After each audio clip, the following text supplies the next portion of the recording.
Hello, labdien, good afternoon.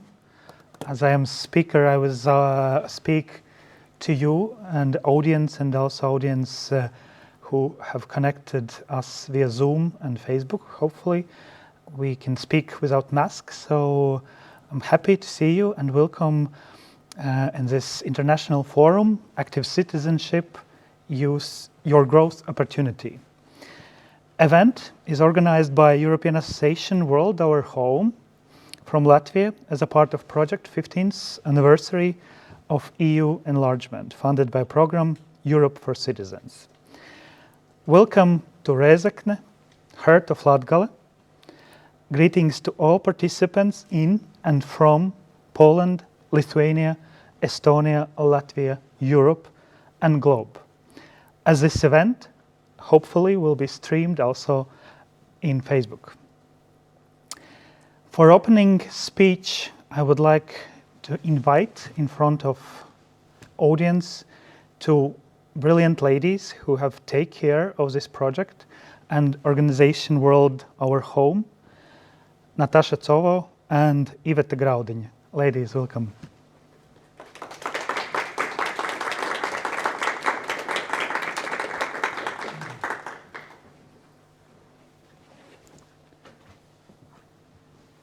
Dear partners and participants, welcome to our forum. I am very glad to see all of you and especially our partners in this forum. And I am very happy that some years ago we met with our partners and decided to organize this project. And now this year we following our activities. And also it is very pleasant that some people came who are interested in European issues, came here, and they are sitting here in the hall. Some of them joined online, so also it is very pleasant for us. Welcome, everybody.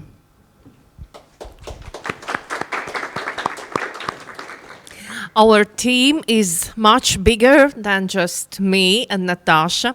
Our team this time consists of 4 organizations from 4 countries, and we've started this project as a remembrance of 15th year anniversary of joining the EU. During these years, despite the pandemic times, we've reached most of the results of our project, all what was expected. We have held international conferences. We have organized photo exhibitions, which was as the last step of the photo competition. And we have organized local workshops, and we have done wonderful research on attitudes towards the EU and related matters, and collected 88 in-depth interviews, 497 questionnaires from all 4 countries. The results of the research, by the way, will be presented on the final conference, which will be organized just in a few weeks. And the last but not the least, there is a documentary film, and hopefully we will see just short sneak peek today of this documentary film, which will be premiered also at the final conference, and probably participants or maybe the interviewed persons who appear in the documentary will see themselves on the screen. So I want this to be just nice networking event, and enjoy your time, get the new ideas, because that's what this event is about getting new ideas, getting inspired, and sharing best practice experience and examples. Thank you very much. Thank you, ladies, for wonderful work you are doing. My name is Aris Adlers, and I will moderate this conference. I am really interested in all speeches and thematics our presenters have prepared for you via presentations and via speeches. But to shape this event, I will tell that we will work here in this session approximately 3 hours with presentations. which you hopefully received before the event. We will have a coffee break during the in the middle of event. But now I would like to have a small introduction of myself and small, hopefully inspirational presentation about participation. If we are talking about EU and citizens, we are talking about one community. And one of the main reasons why EU is established and also developing and spreading and becoming also bigger is to increase quality of life of our citizens. But as we know, there is a lot of challenges and issues where these challenges of daily life and daily needs are not heard or not presented as a policies. That's why I will talk about transition of local needs into action policies at national and European level. As I said, my name is Aris Adlers, and I am when people are asking me who I am saying that I am quite big activist, because you see 5 organizations where I am directly involved, and involved not just in management but also several projects. Firstly, I would like to mention European Association for Information and Local Development. So we are dealing with the issues how to make links between EU policies and citizens. Regarding local developments, it means not just rural but also local development in the city base. I'm also president in EU in Brussels registered NGO Prepare Network, which is a network of civil society organizations in EU countries and pre-accession countries as Balkans, and now the main area we are working is Black Sea region, Georgia, Armenia, Moldova, etc. So if audience have any partners from these organizations, please welcome, and I will share contacts which will be very fruitful. My passion and my civil work started in organization Latvian Rural Forum when I was managing this organization and building this organization, which dealing with leader approach, which means developing local partnerships to make community-led local developments, which is quite well known in rural areas, but also developing in cities as a good tool for developing areas. My daily life is related to association Rezekne. In translation, it's mean sea land, and this is an organization which is implementing civil and society led local development strategies, also including funding of local projects, which relates business development of infrastructure, and supporting local communities. And the organization is based in Salkrasti and Āders municipality. And regarding my real spirit of NGOs and civic spirit, I am also president of Alliance for Cross-Sectoral Development, and with this organization I am working to make better connection between government and Latvian NGOs. If any of these topics are interested, please come to me during the coffee breaks. I will explain you more, give more details. But as you see, the topics I'm sharing and working is quite wide. As I mentioned before, I started my presentation, I was talking about people and areas and improving quality of life, also for people and also for areas, whatever it is. And that's what we call development. And EU and on national level, we can improve those issues by our policies. For those people who don't know what is policy or EU regulation or legislation, you have to be sure, even you don't feel it, our life depends on those policies. This is about legislation, this is about all restrictions, this is about all plans, development, and etc. And this, of course, influences our economic, social, and quality of life. If we, as citizens, want to influence these policies or improve these policies, we call it participative democracy. It means that we are not just going to elections and electing our representatives once in 4 years or less or more, like depends on time period when those elected bodies are elected. But if we really care about countries, about our communities, we can do this process of participative democracy and connect with our representatives in daily basis, and not just parliamentarians or elected deputies, but also people who are working in ministries. And that kind of participative democracy is more effective because if we're talking about parliamentarians, we are talking about laws, but this concrete and particular issues which directly influence our lives, it's done by our municipalities and ministries where those legislations is written.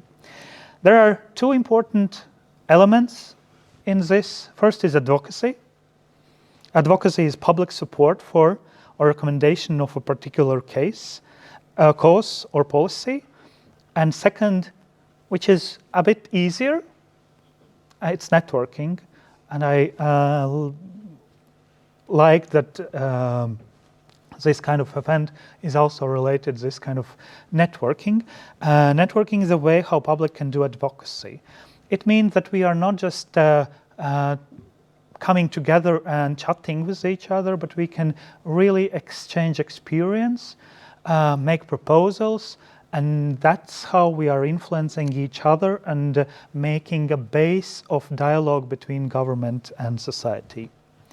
There are 3 levels of participation. The first, most easy part, which is commonly used in our governments and also EU institutions, this is informing. Institutions have made some legislation or some rules and coming to society and informing, which is good. They are spreading information, consulting, inspiring, explaining and promoting. That's how we are understand our common life or the way how our lives are regulated under these policies. Second, which is more difficult, more complicated, is consulting. Consulting with society when officials are coming to us and asking, how can we do better? And then we are putting together our knowledges. We can I was hearing my voice. We can gather more information from those people whom we know, if we don't know answers ourselves. We can put our attempts to solve problems. We have say what we have seen in other countries, in other communities, and we can give our experience if something will work or if something will not. But the most complicated, but the most effective way is shaping policies together. then we are sitting around table and trying to agree on, by learning together, studying together, discussing and discovering together. From my experience on participating in developing legislations as well, in daily life and even in professional lives, those people who are writing these legislations, they are the same as we are, and they can't know everything. That's why this kind of sharing experience between people who are working in ministries, in EU institutions, in our municipalities is very important, because this is a way how they know people. They can approach knowledges and how they can know what society think about this. Iveta mentioned this survey, which was is already almost done, but it's not presented. But this is just one fact, that majority of Europeans, 92%, agree that EU cities, citizens' voices should be taken more into account for decisions relating to the future of Europe. But this survey shows that only 5 of 10 respondents have feeling that their voices counts in EU. I was thinking about this, not phenomenon, but this fact, why it's happening so. And then I came to conclusion, if I'm living alone in my apartment, in our home, or my daily work, and if I have an idea how to improve my society, my community, maybe EU, then I'm facing the situation that I need to find the way how to give my idea to this big jungle of making a common legislation for EU. I believe that you agree that it is quite complicated. And even if I know where to go with my idea, all EU legislation, most of legislation is put in not on fairy tale books with caricatures, but in regulus. And regulus looks like this. And then when we are putting together this man who have idea and all this bureaucracy machinery and this results of survey, we can see that it's very complicated to have this feeling that my idea, my thoughts are counts. And I will give you one example from Latvia, from Latvian legislation. When EU came to, there is a mistake, not Euro regula, but EU regula can change our life. When EU came to Latvia with new regulation regarding community-led local development, in Latvia it was translated not like a community-led local development, but as community-oriented local development. What does it mean? That it means that those development will not come from grassroots, from ourselves who are shaping these policies, our lives, but somebody will do for us.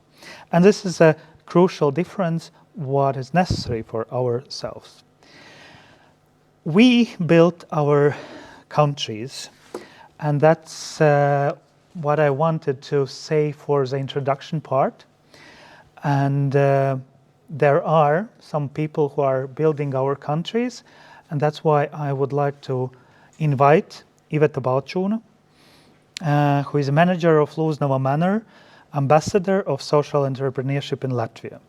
And as you may notice or may guess, Iveta will talk about social entrepreneurship. Give me a second and I will put her presentation here. Iveta, the floor is yours.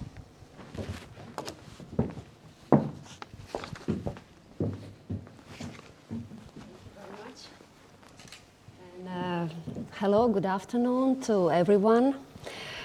I'm representing here actually culture heritage place of Rezekne municipality, and at the same time its connection with social entrepreneurship.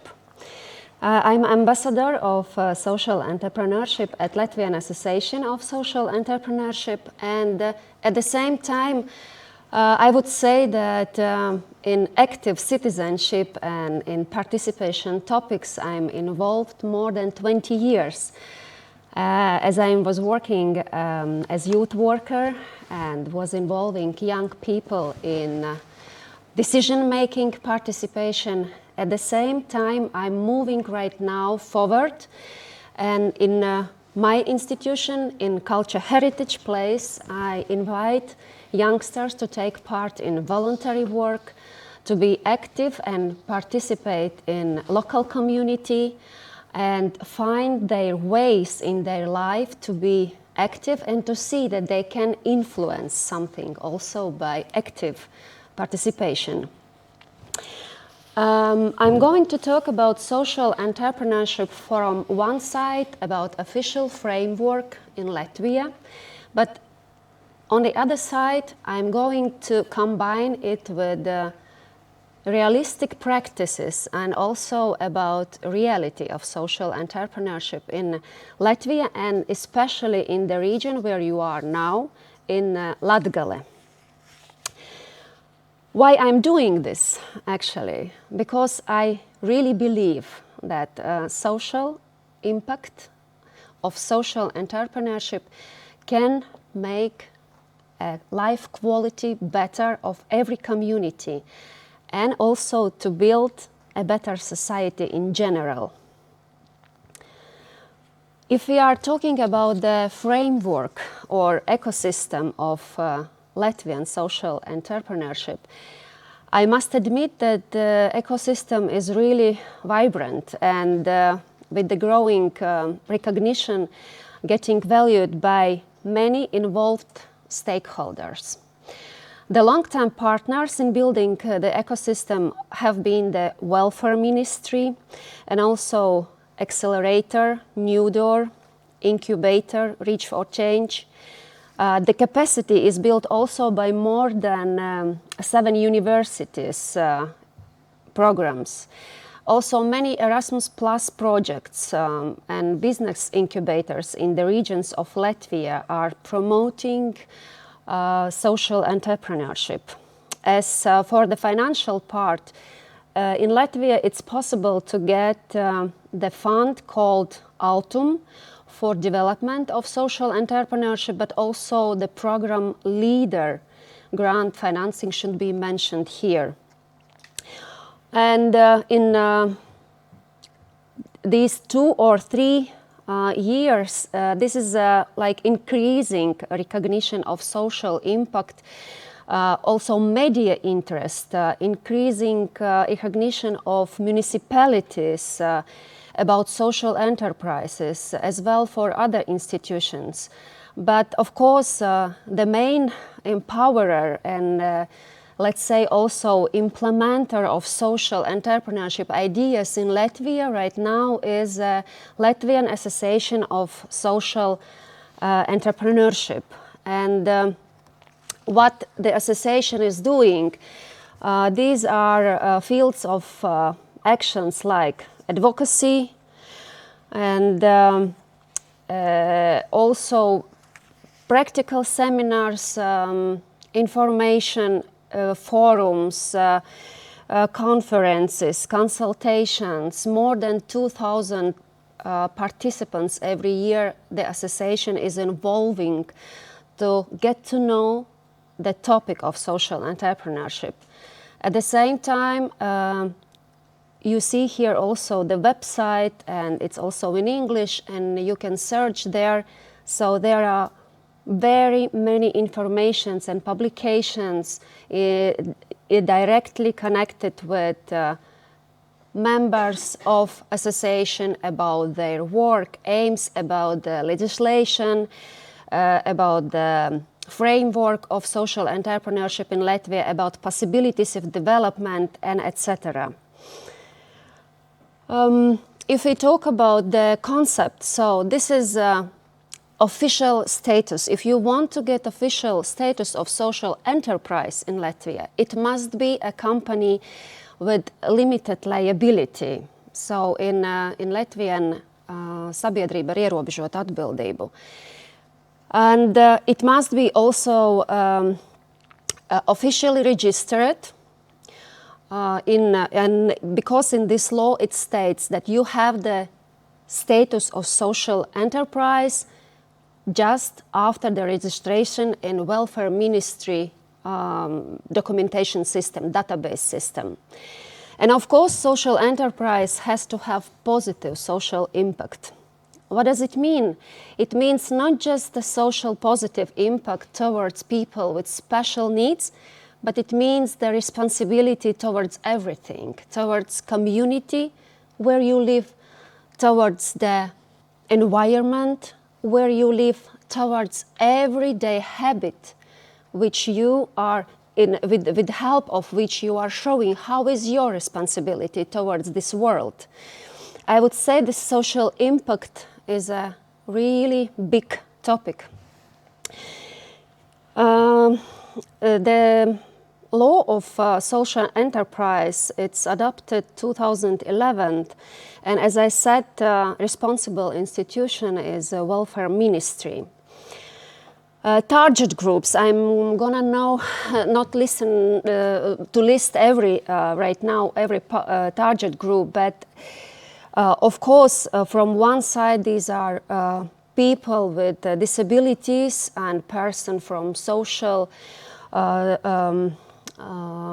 some social groups, and also unemployed persons, persons who are in victims of some human trafficking or other situations. But at the same time, as I said, target group can be every one of us.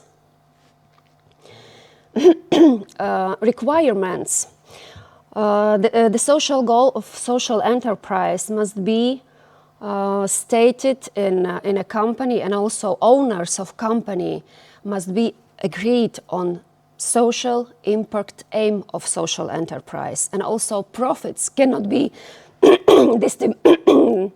distributed or invested in the company, but must be forwarded to social goal of the company. And one thing more, why NGOs in Latvia which are doing social entrepreneurship are not getting the status of social enterprise is the reason is that the social enterprise must employ paid employees, and sometimes it's not possible, financially not possible for them. This is why many NGOs, they are doing social entrepreneurship, but they don't have the status of social enterprise. If we talk about officially formed social enterprises, they can get also some benefits from the municipality, for example. They can get premises or equipment, and they don't need to pay for that. Or they get reduced real estate taxes, or they get some grant programs also in local municipality. As I before mentioned, it's also possible if you have the status of social enterprise, you can get also Autumn Investment Program fund. But right now, to let's say to real statistics of the region where we are now.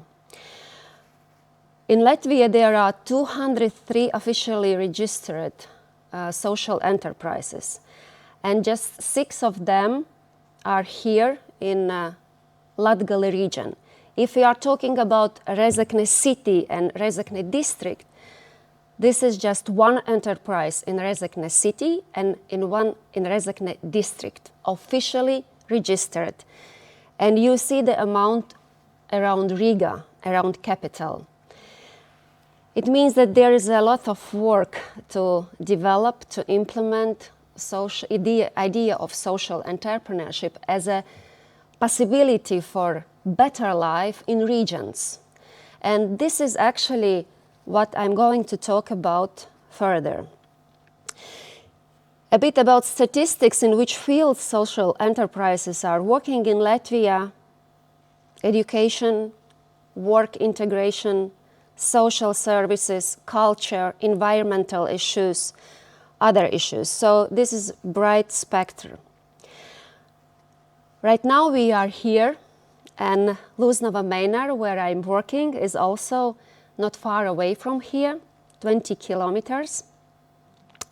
This is a culture heritage place, an Art Nouveau gym of Latgale, and also tourism object in rural area.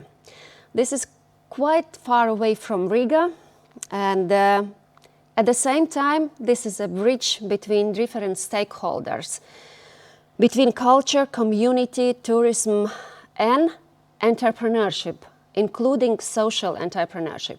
As we see that this can be the base for sustainable development of rural area in region.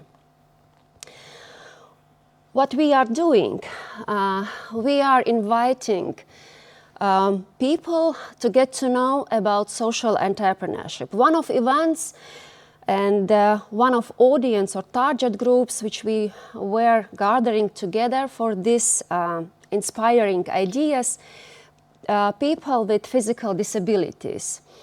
So we are employing also in Manor one person in wheelchair, and actually through her perspective we got to know that the reality for these people is quite different from our realities. And mainly these people get employed through different projects. And if the project stops, what then? What happens then?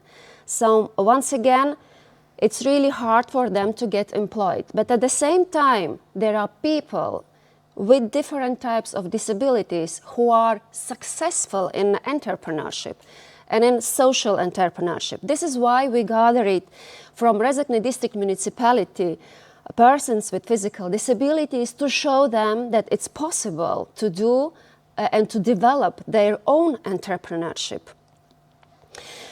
We invited speakers from different parts of Latvia which are already gone forward in this field and are employing people in social entrepreneurship with disabilities. They share their experiences. And then one of persons, it was also a typical Latvian representative. The girl in wheelchair, she is making postcards.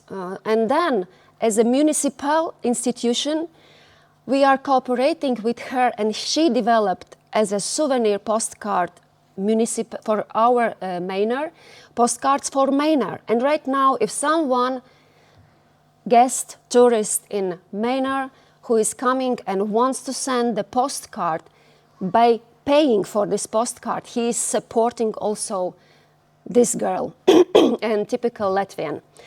And then within the inspiring seminars, there are some new ideas growing, as Iveta said, so that in these seminars and these inspirations, you get some new ideas about which you even couldn't imagine probably. And the thing is that guy, Marek Sodominch, he is drawing by mouth. So he has no other choice. But he developed his social entrepreneurship, and right now there is a queue for him to people who are interested to buy his works. But he said, I don't have such time and my work is not going so fast. So what can I do? And then we developed idea that he can sell his works in canvas as a photographist. So, and right now he is selling also his works, not just painted original works, but also in a combination with typical Latvian. They are moving postcards, and they are moving also with canvas. Yeah, and you can see also the picture here of postcards and canvas. In the Rezekne district municipality, there is a social entrepreneur, Puordare. And here we are talking already about environmental issues, environmental friendly alternatives in everyday habits. These are recycled fabrics, paper, furniture, and it's also a possibility to choose for us as a municipal organization. Do we buy some furniture or souvenirs or paper gifts or something like that from other countries, or we can support our social entrepreneurs and to order these things from them? Because they are also, from one side, small entrepreneurs, at the other side, environmental, responsible entrepreneurs. And right now we are cooperating also with them, and you see even masks they are doing from recycled fabrics. Another example, social entrepreneur Burbuļu Spēles, bubble games, and they created unique product which is actually based on soap bubble. They started with soap bubbles.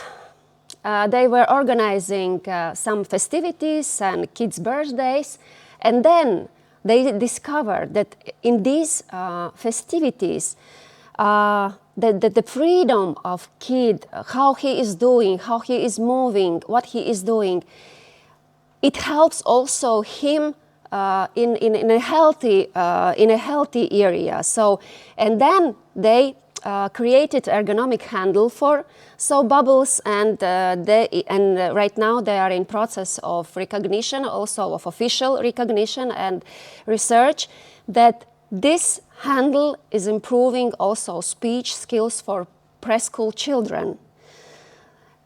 Another example of social entrepreneurship, this is alphabet. So by using this soap bubbles, kids can also improve their speech skills. And they said that we believe that bubbles can change the world. Other examples in Latvia, social entrepreneurship can be very, very different. For example, artist residency. Artists who are drawing attention to social issues, to environmental issues, through different types of arts. For example, through documentaries or photography projects. Probably you have been, or if you are in Riga, I just invite to go to RB Cafe Riga. And this is confectionery, and it is baked, and customers are served by people with functional or intellectual disability. This could be also school with a new attitude towards education. We teach students, not subjects, they say about themselves. If we are moving on and talking about topics of interest, it's very necessary to actually in national media, in local media, to create this narrative about impact of social entrepreneurship, because it strengthens also local community. If local community is actively involved in some processes, and unemployed people, for example, are involved in some processes, or some people from social groups, its impact to all the community, and its impact to solidarity, and its impact to participation. And topics of interest, of course, are role of municipalities, as I before mentioned. So municipalities can empower, can improve the situation of social entrepreneurs. It must be a willingness to do that. And for also one example,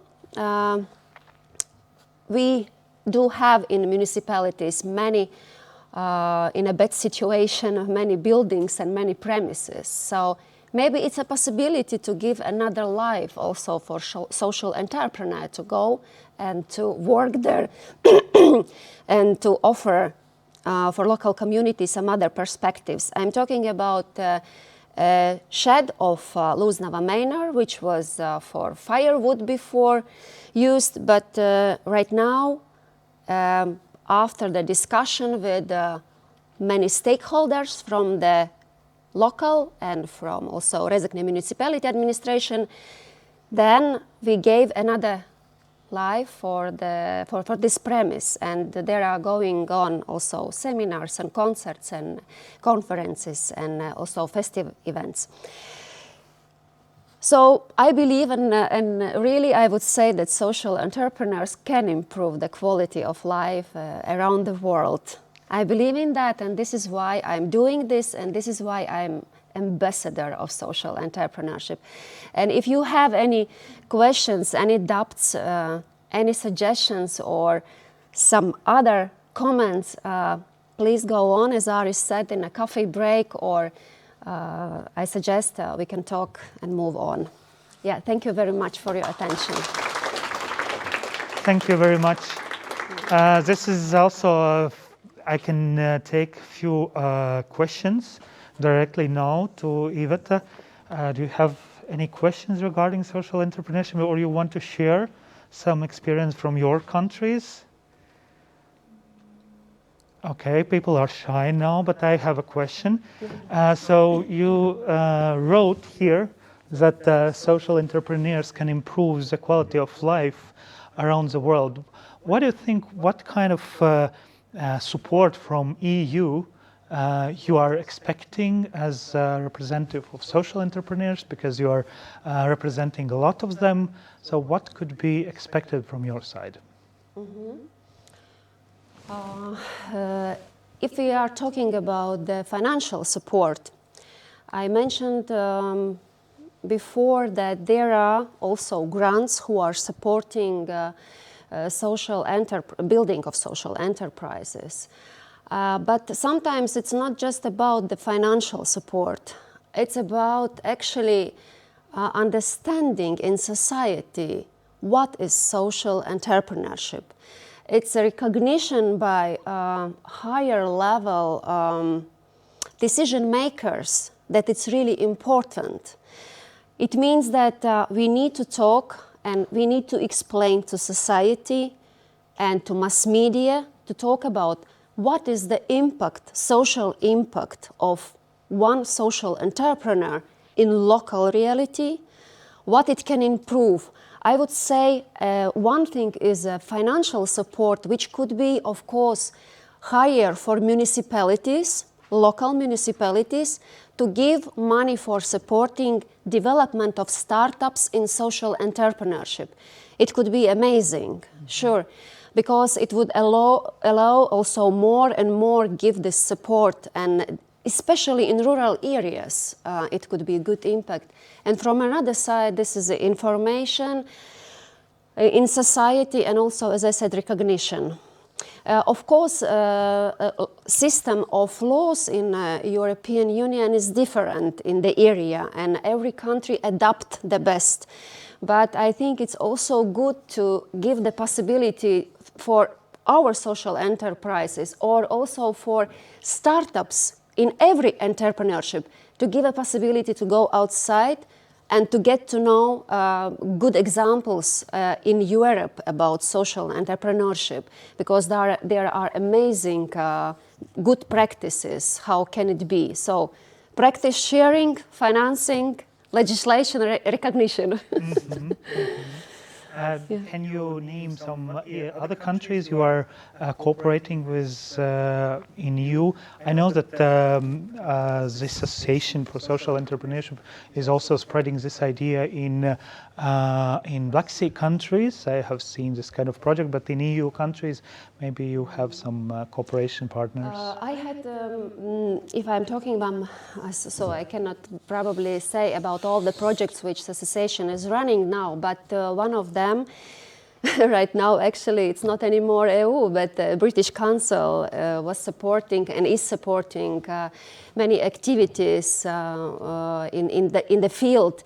And myself, I have been also in Bristol and in United Kingdom, where I saw approximately 15 good examples how to involve people, local people, in social entrepreneurship. And association gave not just this possibility to attend, but also at the same time, based on this British Council support, is making local projects, and Rezekne district municipality was involved also in one of them.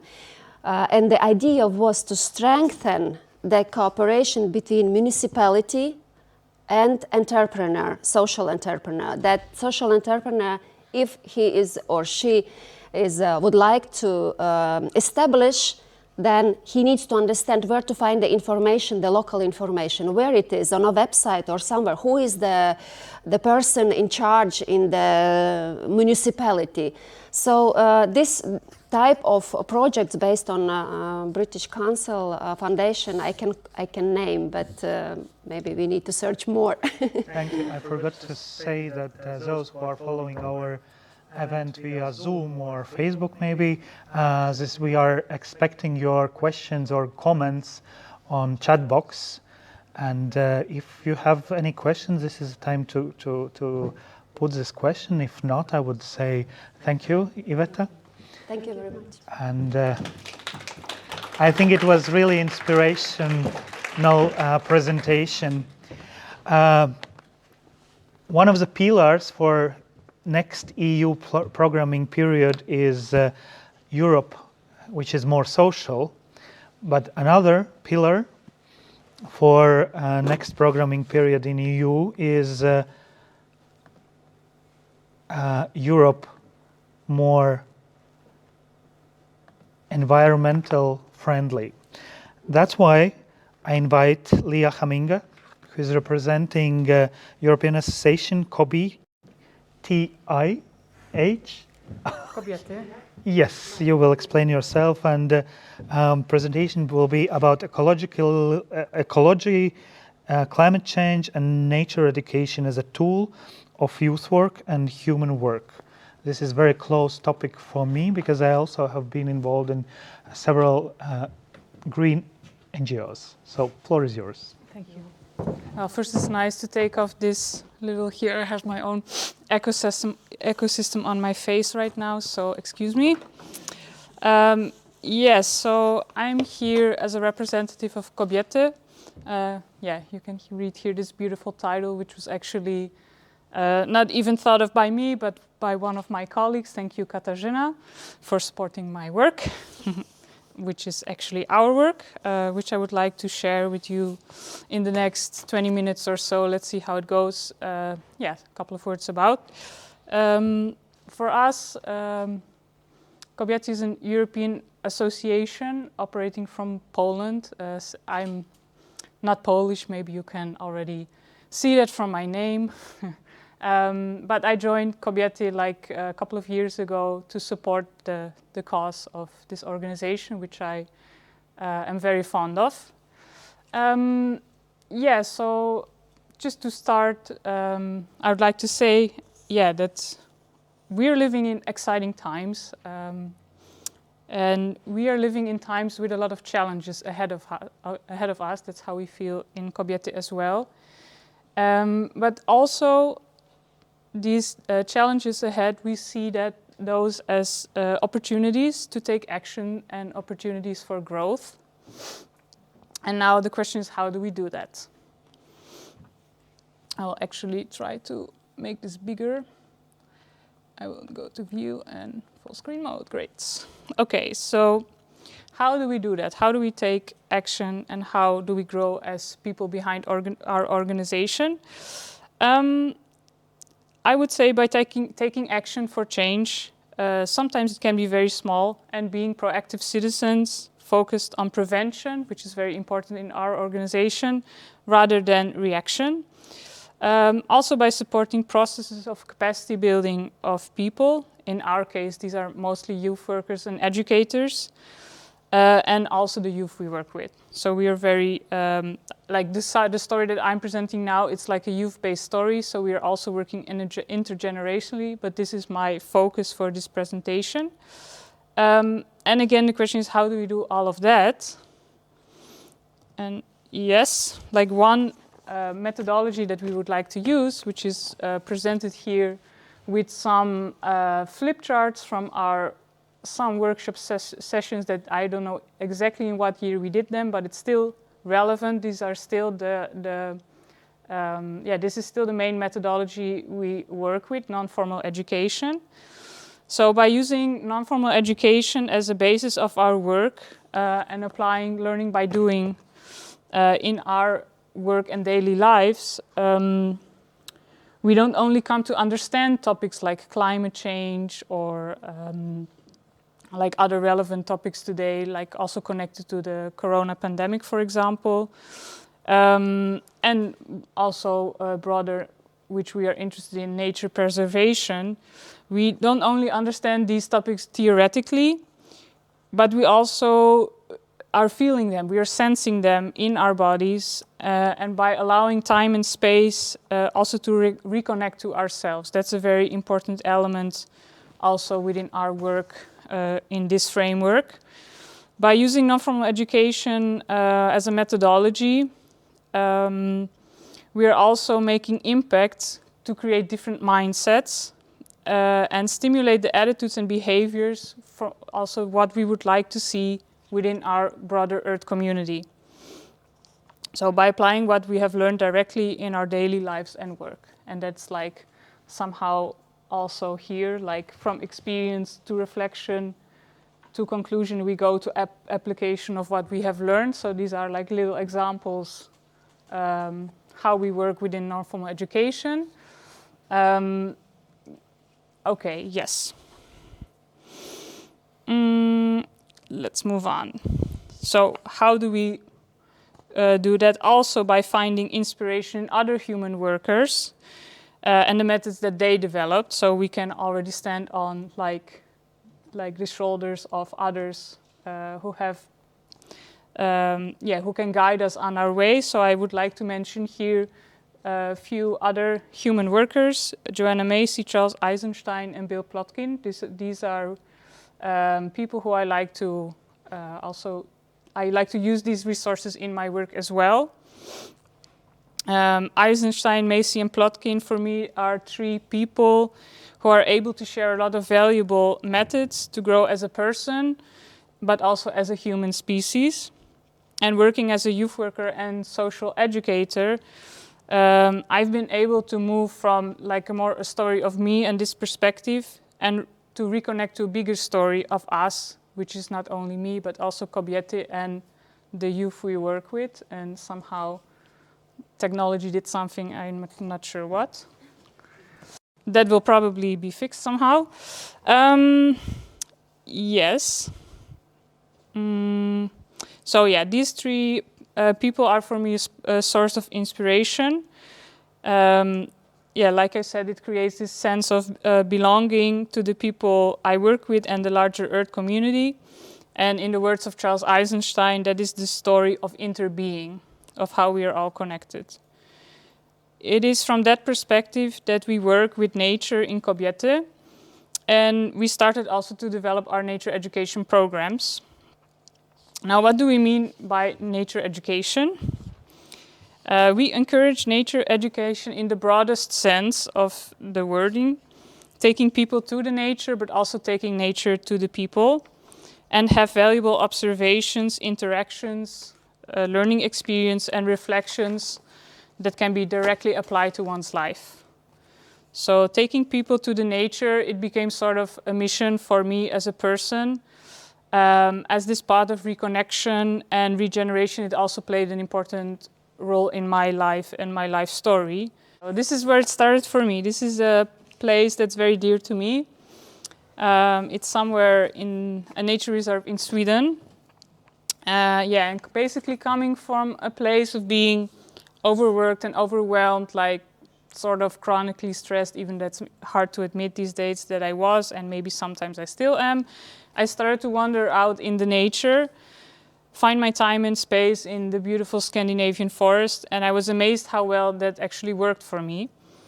I can remember a moment that made like a big impact when I was spending this time in the forest. And I remember standing myself like surrounded by a small beautiful lake, beautiful trees like in this picture. And I was in the middle of the nature, and then I was thinking, I hear this disturbing sound, and what is that sound? And then I realized that actually this is my own heartbeat, so loud that it was overwhelming, and I was truly amazed. And this was the place where that happened. This is like a picture I can easily recall in my mind. And from that moment onwards, I started to recognize also the health benefits spending time in nature brought to me, and how nature became sort of my coach, if I wanted it to be, and how it supported my self-development as well. And from that moment on, I was dedicated also to develop and design educational programs to work in nature, and to provide opportunities for others as well to reconnect with nature. And I would like to take you to a couple of examples of my work also with Kobiety. So here we see a glimpse of a project called Natural Ideas, Inspiration and Project Development Through Observing Nature. It's always like sort of an art to create project titles. I'm not sure if I'm very good at it. But this also took place in a Swedish forest in the same nature reserve, actually, where I had my experiences that brought me there. This was basically a testing phase of a program I designed during a job shadowing that I did in Kobiety. And together with my colleagues, we brought 15 youth workers and educators together to experience nature and to reflect on our own work, our habits, and also our work-life balance. And we gave people space and time to develop their work further and to restructure it to be more nature-based and include nature-based tools, methods, and practices. Right, let's see. Here are some examples of that.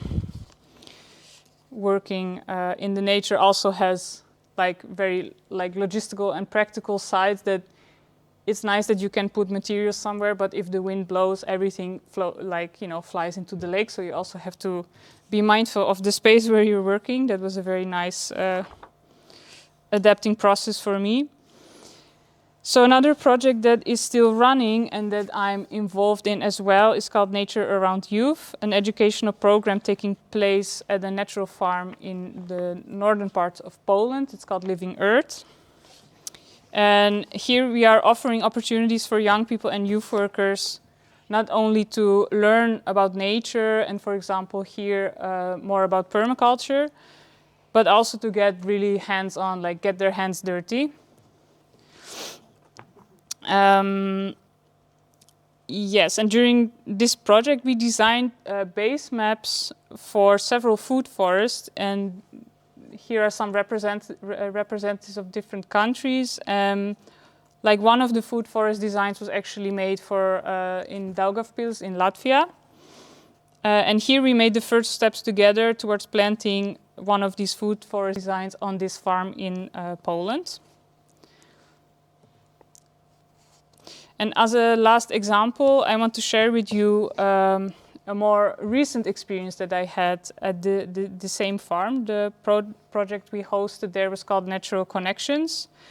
And it focused on networking, which was also mentioned before, in combination with project development, while having the opportunity also to experience nature in different workshops. And this program, it actually has been the second edition of this program I designed quite a while ago. And here we brought nature closer by learning how to recognize, for example, wild plants. We experienced wilderness cooking.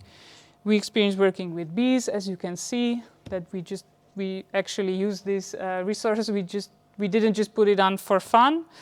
And we also learned, as another example, to make natural cosmetics. I'll move on. And in our work, we recognize and acknowledge the benefits of working with and in the nature on our health, our sense of well-being, and also the positive impact and influence it has on our personal and professional development. Yeah, and now you might be thinking, that sounds very nice and all, but is that actually working? Well, I can admit that this is exactly something that my own inner critic would say. And this is something that happened to me recently during our last contact making event. So in the beginning of September, I was co-facilitating this workshop, Natural Connections, and we had a workshop about individual reflection in nature. And the participants who were there, some of them are also in this room, that's very nice to see. I invited them to wander in nature and basically wander randomly until they were drawn to something. And some specific spot or being. And there were a couple of rules in this workshop. Most importantly, not to talk with any other human beings. So after explaining the process, the participants were about to engage in for 60 minutes. It wasn't, I think, even 5 or 10 minutes that I heard somebody talking very loudly. And I was immediately full of self-doubt, and I was like, they just didn't get it. Like you see, they didn't get it. So, like I was really in this inner critic was very strongly in me, and I was like, okay, I have to do something about it. So I started to follow this voice. And I was trying to find a way how I can kindly but urgently make clear that like talking to other people, not talking to other people is a really important element in this exercise.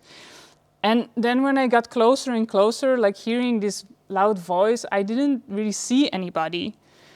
So I was a bit confused until I saw that this loud voice was actually coming from up a tree. So there was our youngest participant sitting up in a tree talking out loud to that tree. And as quickly as I could, and hopefully also as unnoticed as I could, I moved away from this tree. And I was amazed actually how open some of the people there, of the young people were to engage in the exercise that I gave them. And then also I started to wonder maybe my presence kind of disturbed their process. And luckily, after coming back from the wander in nature and sharing of all our stories, I figured out that it didn't. So that was, like on my side, some luck. But again, like hearing all people's experience and stories, it really gave me this confirmation that, yes, actually, these methods and nature education is really working for us. Yes, which brings me, and you can see here some of our team members at the farm, brings me and Kobiety as an organization hope. Hope that we can face our current challenges and that we can take these challenges as opportunity for growth and opportunity for action. And that is actually where I will end for now, but not just without any participation from your side, which doesn't mean right at the moment, so don't worry. But I would like to give you an invitation. I have them right here. And this is from our side as Kobiety, an invitation that you can take home with you. So it's something I would like to invite you once you get back home to find surroundings where you are like comfortable in the nature, whatever it represents for you. So some place that you are drawn to. So I'm leaving you basically with a handout of one of the methods that we are using. And I know that some people in this room have tried that method, which is called Wild Conversation. It's based on the work of Bill Plotkin, one of the covers of the book I showed you, Wild Mind. And this is my open invitation to you to let yourself be surprised by nature and also by yourself. So that would be it from my side.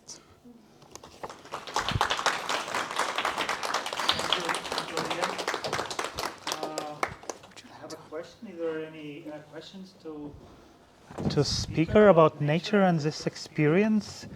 Who of you have tried this method of talking with nature? No. I have a question. Yeah? Okay. I have a question still. I see that your organization is doing a lot of things with nature, and people in pictures we didn't saw any young people with gadgets. But there are another society, and a lot of people and young people are actually sitting, not making their hands dirty, but doing their job in gadgets, on smartphones. Do you think it's a big problem for young people in EU countries, or is just a normal and it will come time when they will change their habits and become people who will make their hands dirty? From my experience from this, I think one of the courses I recently was involved in, I'm not sure if it was this one. It was quite interesting actually that we had a power shortage, so we didn't have any electricity for a couple of hours. And already after a couple of hours, there were some young people mentioning that, oh, this was like, they had some reflection that it was such a wonderful time without their phones, without having internet. And as a logistics organizer, I was prepared with an emergency plan for having romantic night with candles and I don't know what. And they were actually quite eager and curious to experience it. So from my perspective, and also from what I've seen, how open people are just to experience something, if they have access to nature, if they are at least creating this mindset that nature is there to be explored, then I think that will naturally come. So giving this time and space for people to experience, that's also the reason why we do that, or why I take people in the nature, to have these realizations and also to let it come from within. So if I tell you have to go to nature because it's good for you, you'll be like, okay, yeah, and then you can go do whatever you want on some application. But when you give really the time and space and a dedicated program like this, people can really soak it in their own speed, basically, and sort of figure it out in a safe environment what works for them. And then it's not so scary anymore, or not so... I think that's something that I can say from my experience. So I'm not sure if that's answering your question, though. Yeah, but so my second question will be, do you think that citizens of EU have access to nature? Well, I mean, for me, there can never be enough nature. It's also a question what nature actually is, because there's a lot of traces of humans, like the human species is very dominant. So I would say there are a lot of voices that we need to preserve nature more than we do now. And there's, for example, this global action, Nature Needs Half, so that 50% of our planet will be reserved just for nature to flourish, and I'm all for that. So from my perspective, there would never be enough nature to Good, we have explore. A question from our electronic tools, right, Oh, Jutta? great. Yes, thank you. There is a question from Zoom, from Jorgen. And Leah, if you could comment on or answer, it is about sources on food forest methods and yurt building. Jorgen asks, it is very interesting for us to look at resources about yurt building and food forest. What resources would you recommend for organizations and professionals interested in this topic? Is it clear? Yeah, I mean, there are many books written about permaculture, handbooks how to create food forests. From my experience in this project, creating a food forest in northern Poland, it's very important to know also your environment. So it's nice that you can read a book and having some basic framework in mind, that's always very helpful. But one important lesson that I also got from the farm in Poland is that you really have to engage with the local community, what's important in that region, connected to the soil, also especially what works there, what doesn't. So it's also really important to explore a specific location where you want to work and dedicate the time to simply observe. Basically, ideally speaking, the first year of your work when you want to establish a food forest or any other kind of garden based on permaculture principles is to really observe what's going on your land. And if you know that in all seasons, and you also collect information from your surroundings, then you have a very solid basis to start. So yes, there are very nice resources. I can't name all of them by heart. Mark Shepard comes to mind, but this is more connected to regenerative agriculture. Definitely there are more resources to mention, but I don't have like specific titles on my mind right now. But that would be my suggestion, that this period of observation and gaining knowledge about your surroundings is really crucial in planning your food forest. And about yurt building, I actually live in a yurt, so I have some practical experience myself. I would just say, like, what we are doing here, it's learning by doing. I just bought a Mongolian yurt. I was thinking about it for a long time. Should it be more based on natural materials or less? I chose for this last option because I really wanted to work with those materials and learn what it means on a daily basis. And I have like now a bit more than a year of experience, and I wouldn't exchange that experience for, you know, anything in the world, because it's for me really valuable. So also to say, like, don't be afraid to make a choice. Like, if you want to try like living in a yurt or something like that, you just try and learn while you're doing it. That's basically what I've done as well. Yeah, and there are probably many resources available out there how to do it exactly if you want to have it documented. But here also from my presentation, the message that I wanted to give is also that we learn a lot by just simply start doing them and reflecting upon what we have done, and then apply what we have learned in the next loop. So Thank you very much. I think we can give applause to Leah. Thank you very much. And then I started dreaming. This is not my announcement. This is the title of a speech for our next speaker from Lithuania, Asta. And she's public speaking coach, and she will talk about self-development, right? Yes. Floor is yours. Thank you. Before I start, is it possible to switch that off Yes. completely? Thank you. And Aris, can I invite you to join the audience as well? Yes, sure. Because I will make this area my stage. I feel closer to you. Thank you. Okay. Before I start my speech, I want to ask you, how are you feeling? Great. Really? Oh, okay, okay. I myself felt a little cold, so I invite you to do a little stretch. Is that okay? Can you stand up?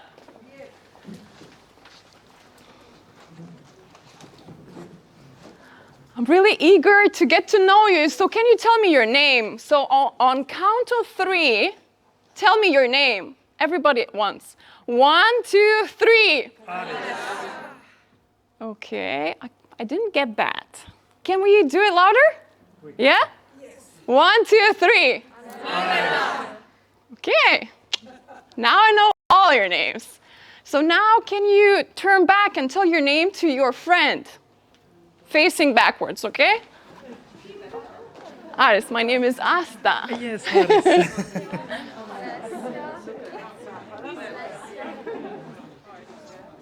Thank you, nice. Nice. Now we are friends here, lovely. Now can you raise your hands and stretch a little bit? And now maybe turn your hips a little bit. Hope my socks are not showing, right? So stretch a little bit.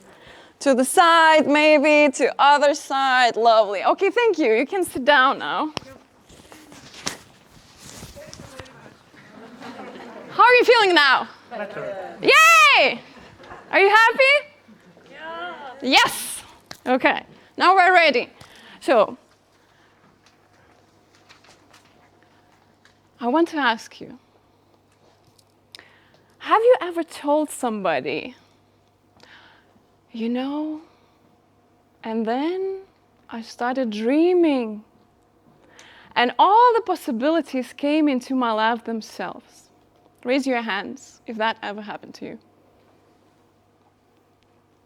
Nice, nice, okay. About half of you, lovely. Now, have you ever truly, honestly, told this to yourself?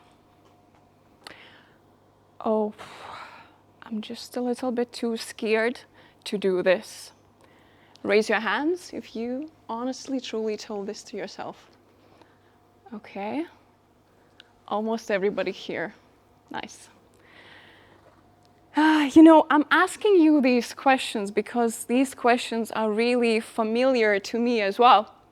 And I'm happy to find out that these questions are familiar to you as well. Because today I will tell you how I changed my life from being an office rat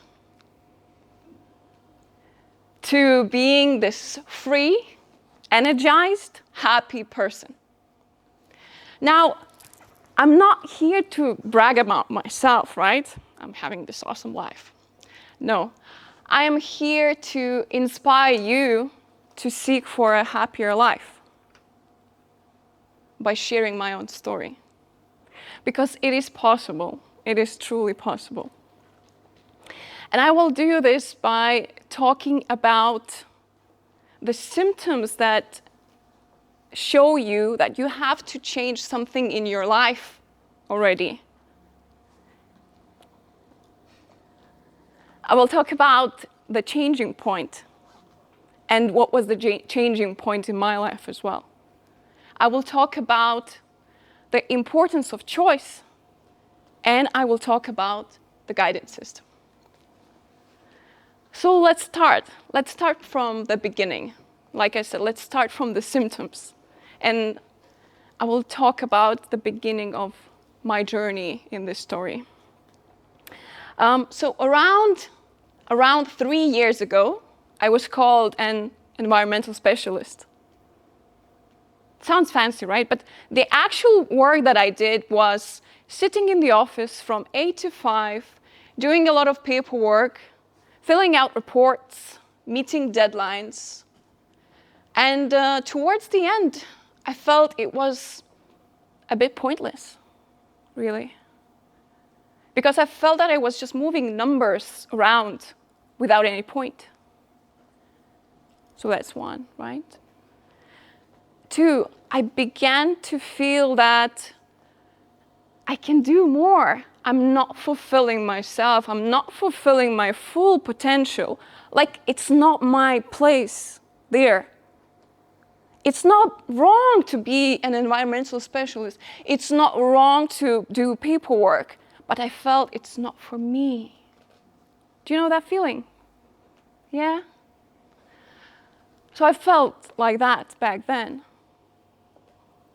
around 3 years ago. But on top of that, I felt few symptoms. My body told me that I need to change something. So my hair started getting gray. Stress. I started getting stomach aches often, also from stress and being just really not in my own place where I had to be. It was starting to get really, really, really hard to get out of the bed.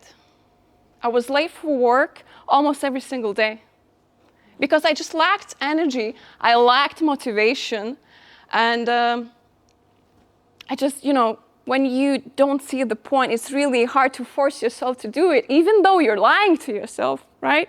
It's my job, I need to like it, I need to go there, I need the money. So the symptoms were there. I used to come back from work and just go into the bed and lie like a vegetable because I didn't have energy to do anything else at all. So I couldn't avoid this anymore. I had to make a change, right? I had to make a change. So now we come to the second point, to the changing point, which is really, really hard sometimes, right? If you are stuck, to make that change is really hard.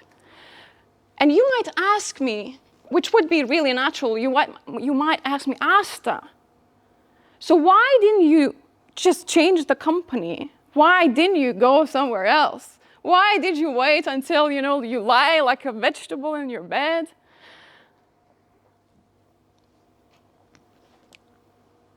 Because of fear.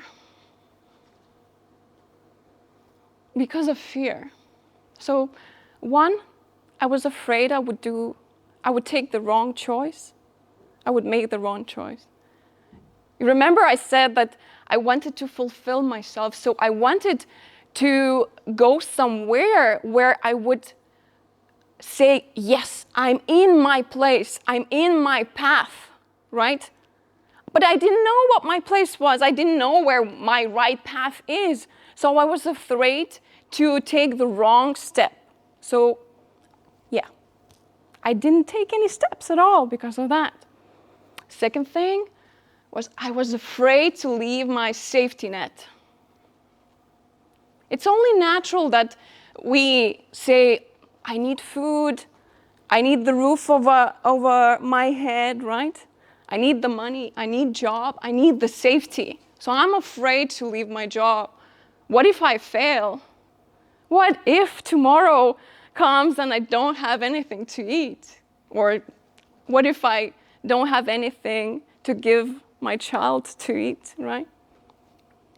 It's really natural. Have you felt that way, right? This fear that I'm talking about? So I felt that way. So this fear kept me from taking that step and changing the company. And then I started dreaming. I started dreaming and I thought, what if those talks about euphoria in some activity are real? What if it's possible? And I started dreaming, So that state, that feeling of dreaming is sort of first push towards that shift, first initiation, I feel. And for some people, just dreaming is enough. But for some, it's not enough. Let's linger around the dreaming part a little bit. Some people say, face your fear, right? Conquer your fear. Face your fear. Do what you're afraid of. I don't agree with that. Because you sort of break yourself when you face your fear. You jump and do something really harshly, right? I think that you have to conquer your fear by facing the other direction, which is just dreaming. Like, I'm afraid I really can't do anything. And then, I wish I could do this. This is awesome, right? See the difference? Feel the difference? So I don't like the breaking part of myself. I like the dreaming part. So that's the first thing that one needs to do is just dream a little bit. What would you like to do? What would be awesome? If you feel stuck like me, when it's really, really hard to make that shift, what really, really helps is making a deadline. So that's what I decided to do. If we come back to my story, when I was back in my old job, I just decided to make a deadline. I said, if I don't find another job until June, I would just leave. June came. I didn't have another job. And I just left. That decision, that deadline was the changing point for me. I had to keep the promise to myself. And I told myself, maybe it will be scary. Maybe there will be challenges, but you will do it. You will make it. And I did it. I just left my job. And it was like a choice. It was like a choice that I did, right? That decision was a clear, firm choice. Where we come now to the third part, like I said, the importance of choice. What do I mean by that? When we clearly choose something, it sort of becomes my reality. Do you know what I'm talking about? Probably not really. I'm vaguely talking about some choices and what it is, right? So, for example, I chose to make a deadline and to leave the job, right? And I will explain what choice for me means by an example. So if we come back to my story again. So you remember the time I told you I left my job. So what happened after that? I took some rest. Then I took some courses in film industry, how to be an assistant in film industry. And after that, I received a booking for a half day. And I had to get a freelancer's work permit. So I got that. I worked for a day, actually. And I really liked the taste of it. That was so interesting. I really liked the taste of being a freelancer for that time. And then I started dreaming. I thought, oh man, it would be so nice to be a freelancer, to mix public speaking coaching with film industry and be my own boss and control my own time. It would be so lovely. You know what? The possibilities then come themselves when you start dreaming like that. Within 2 weeks' time, I received a phone call inviting me for a job in film industry. Then I received a call from a guy I know. He said, Asta, I need you to be my coach and to help me prepare for this conference called Login, where I will say my speech for money. Can you do it? I said, yes, I can. And then I received an invitation to facilitate an Erasmus project in environmental subject. All these possibilities came themselves. And then I made a choice. I said, I am a freelancer now. And you know, when you clearly make some choice, a choice, it becomes your reality. So dreaming takes you somewhere, it opens up the possibilities, but making that choice clearly and firmly makes it your reality. So deciding and making that choice is really, really important. And I'm talking about something broad here, right? I can give you another example. You can make small choices as well. For example, you wake up in the morning and first thing you do is decide. You make a choice. Today, my day will be wonderful. Do you do that? Yes. How does it feel? How is the day then? Good. If you decide the day will be good, it's good then. Anybody else? Do you do such a practice? No. Try it out. Wake up, the first thought that you think in the morning, you tell yourself, my day today will be awesome. When I do that, that day is really awesome. If I grab my phone or if I'm like, oh my God, I have to wake up again, or it's gonna be hard today, it's a hard day then. So you have this choice. Make it clearly, firmly, make it your reality. But you know, we have a lot of opportunities. We have a lot of choices then. And we have a lot of temptations. So how do I choose? How do I choose? I just saw somebody sleeping a little bit. That's why I'm laughing. How do I choose my path? That is the right path.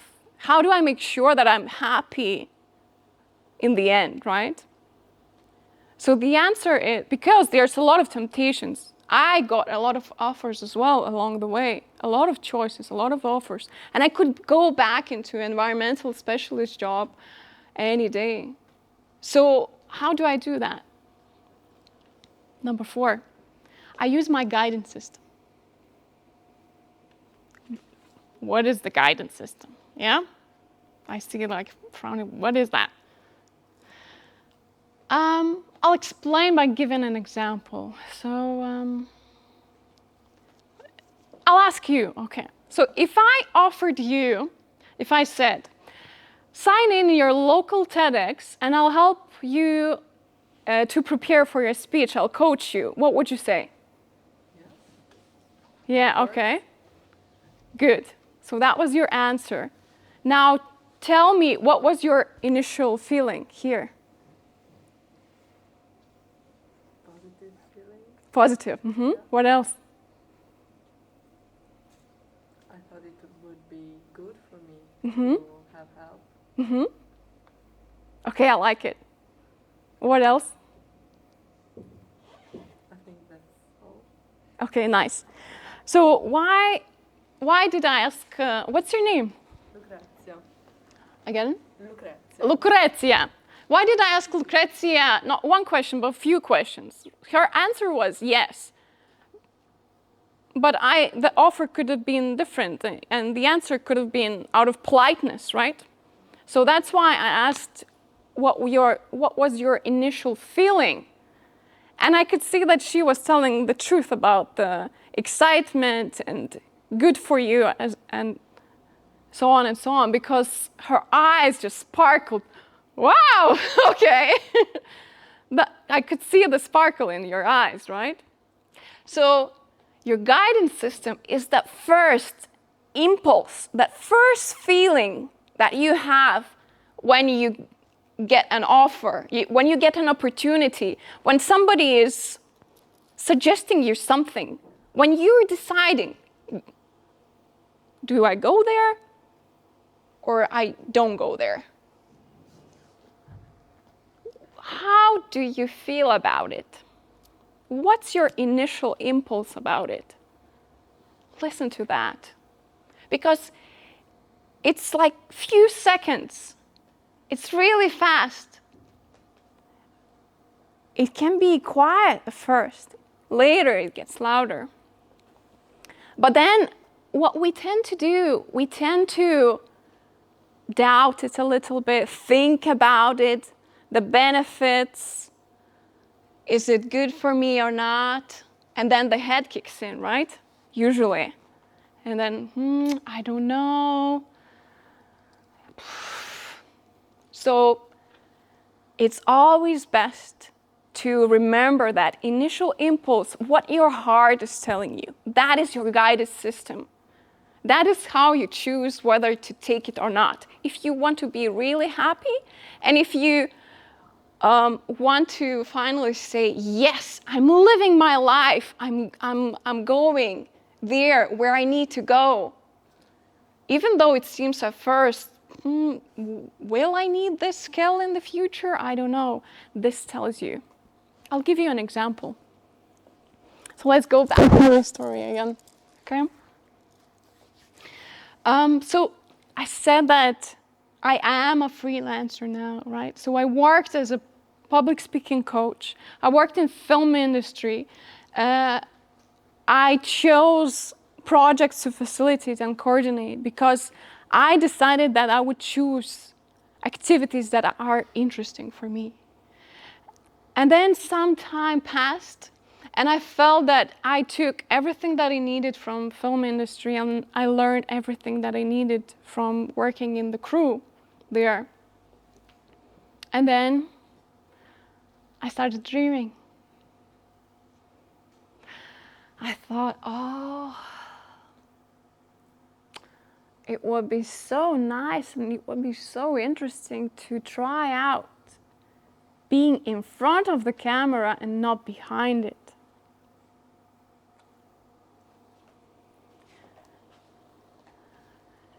after some time, I got a call, and this lady said, Asta, we're shooting this movie. It's going to be for a month. Will you join the crew? And instantly my body is like that.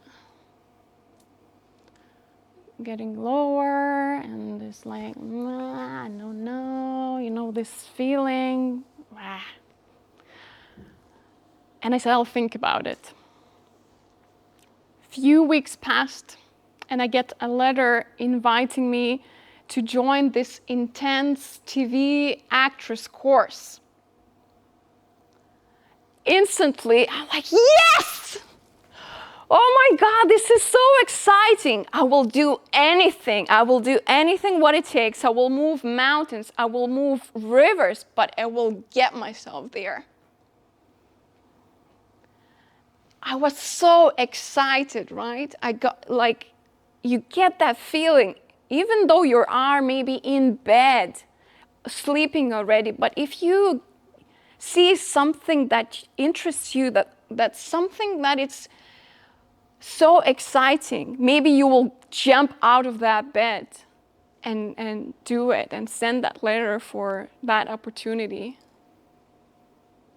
Have you felt that feeling? Raise your hands. Lovely. So that is the guidance system. I know it's hard to use it. You have to be sort of brave because the fears are there of the safety net and making the wrong choice. But believe me, my own story shows that listening to your heart, not only to the head, which can be doubtful, will help you be this energetic, happy, free person. So to summarize everything that I said now. So we spoke about the symptoms in the body that tells you that you need to change something already in your life. So be aware of those, because we tend to run in our routines and not see our bodies, not hear what our bodies tells us. And sometimes it gets so bad. And then we really, really need to change something in our lives. Remember the breaking point. Start dreaming more. Start wishing more. Start just daydreaming, really. Writing down what you wish for. But if you feel really, really stuck, maybe make a deadline for yourself. I give myself 2 months time, and then I will do it. We spoke about the importance of change. Change is really important, yes, but choice is really important as well. The importance of choice. Make a choice that your day will be awesome. Make a choice, your day will be happy, your day will be good. Make a choice that now you are this person, what you want. Because you accept your reality, you change your reality by just making a clear choice with your head. But then, don't only use your head, use also your heart, which is number 4. Use also your guidance system. Your true higher self, your spirit guide, whatever you want to call it, that's here and talking to you. Just listen, accept it, and allow yourself. So I just wanted really, really to inspire you to seek for this happier life by making a choice and listening to your heart. Now, I want to invite you to raise your hand if you will find me on Facebook one day and text me, Asta. And then I started dreaming, and all the possibilities came into my life themselves. Raise your hands if you will do it. Yeah. At least half of it. Okay, I'm happy. That's enough. That's enough. Okay. That's Thank you. Instagram, Thank you. right? Thank you, Asta. Well, I have to admit, they also think that it will be a wonderful day, but I'm doing it after coffee. And we will do a wonderful afternoon after coffee break. Thank you, Asta, for the inspiration. Thank you. Yes.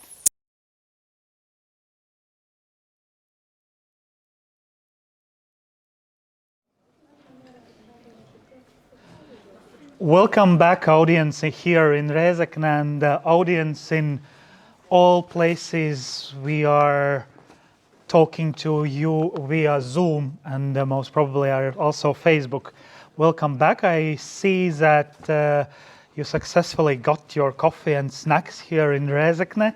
I hope that those who are following us online also took some coffee and some snacks and have enough energy to follow our next speaker, Meeli Laane from Estonia, and she's a mental health. Her presentation will be related to mental health, how to stay fit. Meeli, floor is yours.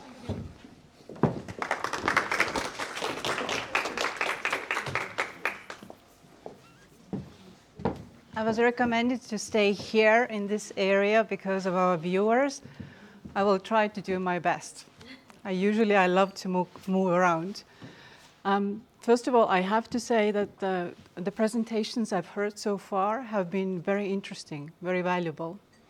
And I was thinking that actually we could put together an amazing social enterprise, including all of the topics that we have covered today, and we will cover also afterwards. But what is my topic? First of all, do you hear me well? Yes. Okay. If there is anything, I will walk in front of the screen and it bothers you or anything, just let me know. Okay? I'll try to stay here. It's very hard. I'd like to be with you. So today my topic is, as you said, how to stay fit. How to stay fit in times of change, let's say it in this way. Because when we look at what happened last year, and actually we also see it this year, it has not ended. It has a huge impact on us. And when I was listening to the presentations, then we talk about growth. We talk about being active. But what happens to us when something strikes us, when something changes so dramatically that your whole life is upside down? What happens to us? We don't have only a rational mind, we also have an emotional mind. So can you say from our own experience, what happened to you, what happened inside of you, starting from last year when those huge changes took place? Do you remember? Adaptation. Sorry? You started moving like as an adaptation, adapt yourself. The adaptation process started. You need to adapt. It's a new situation. Was it like fast and easy? If you know what to do, yes. If not, no. Exactly. If you know what to do, then it's easy, but if not, then not. Did you know? Excellent.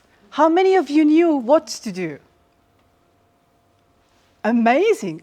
I didn't know. I had absolutely no idea because everything was upside down. There was a lack of information. What's going to happen next? How long it will take place? How much impact it will have on my life? Not only in my life, but outside of my home, internationally, all over the world.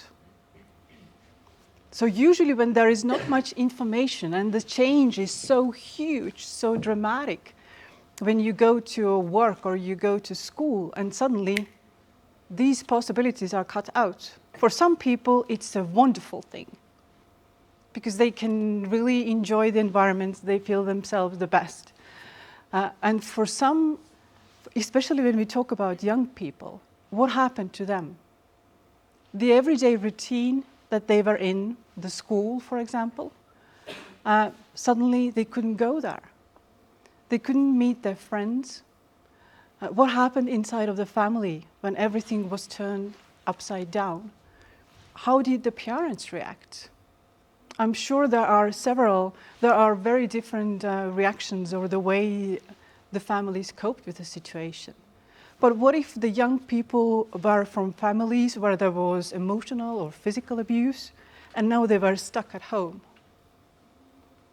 What is the reaction when, even when you think about yourself, maybe it worked out well, maybe not at all, that when you rely on your social network and suddenly you're cut out of it. People are saying if you go and meet your friends, it's a threat for them. How did you react, or when you think about it? First it was fun because you didn't stay home. It was a kind of, okay, it's a break. Yeah, it was an excellent break, yes. And then? A lot of interesting emotions start coming up because it's, it's new, you've never been in this position. Yes. So body start reacting somehow. Mm. Mind and body start reacting. Very good. Body was also mentioned here today several times also. So what were the reactions of the body? Stiff. Mm-hmm. Stiffness, I would say. Mm-hmm. Can it be like a frozen position? Yes, because what happens when there is a huge change, then we have generally known 3 different coping mechanisms. One of them is the freezing position. I'm afraid to do anything.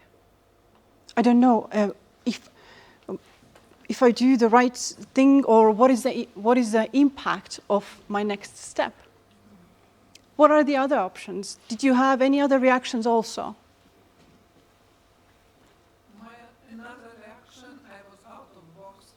I make my own rules, and all time I make my own rules. I'm sorry, but what to do if I'm such person to make my own rules?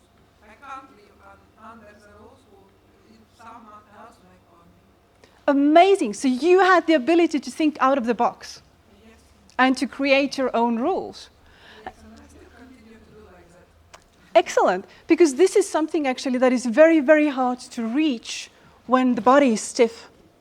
When different emotions come up, then the emotional body becomes bigger than our rational body. And in mediation, they say the more emotions there are, the less brain there is. And sometimes we get stuck and we stay stuck in the feelings. And then we do not create, we do not innovate. We just stay, or maybe we start fighting. You should do this, you should do the other thing. Somebody to blame, somebody to fight against. This is also another coping mechanism. Mm-hmm. So what else happened to you? Or maybe you saw something, what happened amongst your friends, young people, adults, co-workers. Fear, yes. Yes, and Asta talked about fear also. Mm-hmm. Fear came up very strongly. And what do you do when you're afraid? It depends. Somebody goes out to meet friends, but we cannot do that, and so person stays closed. Yes. In their corners. Yes. Dark corners or couches under the covers. Yes, exactly. The withdrawal. Quite a high percentage of people were withdrawing because their normal coping mechanisms were taken away, and now they were sitting amongst themselves. But what happens when you withdraw?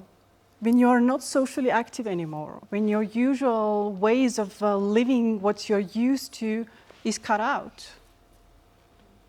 What is the result of that? Or what can be the result of that?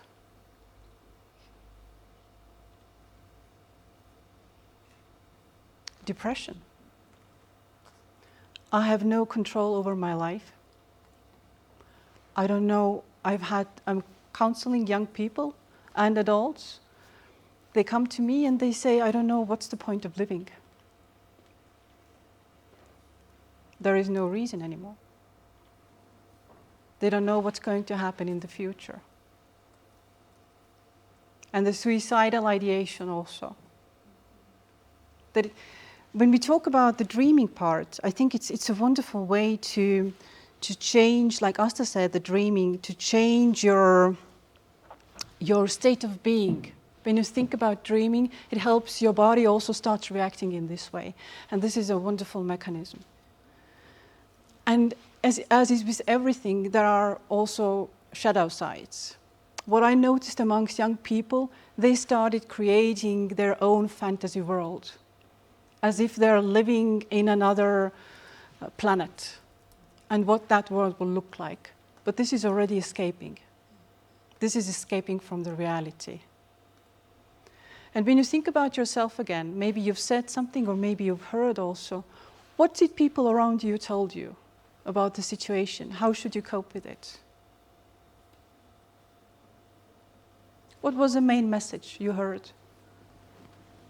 Were they supportive? I understand why you feel sad or angry or disappointed or scared, or what was the reaction?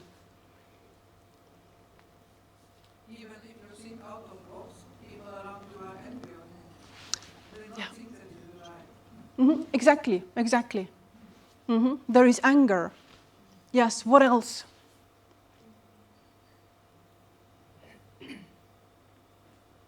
When I watched our social media, then we had a very popular saying, and all sorts of memes also. When there was a war, it was much harder, so stop complaining. Because it used to be much more difficult then. But what it does, what is the impact of that saying?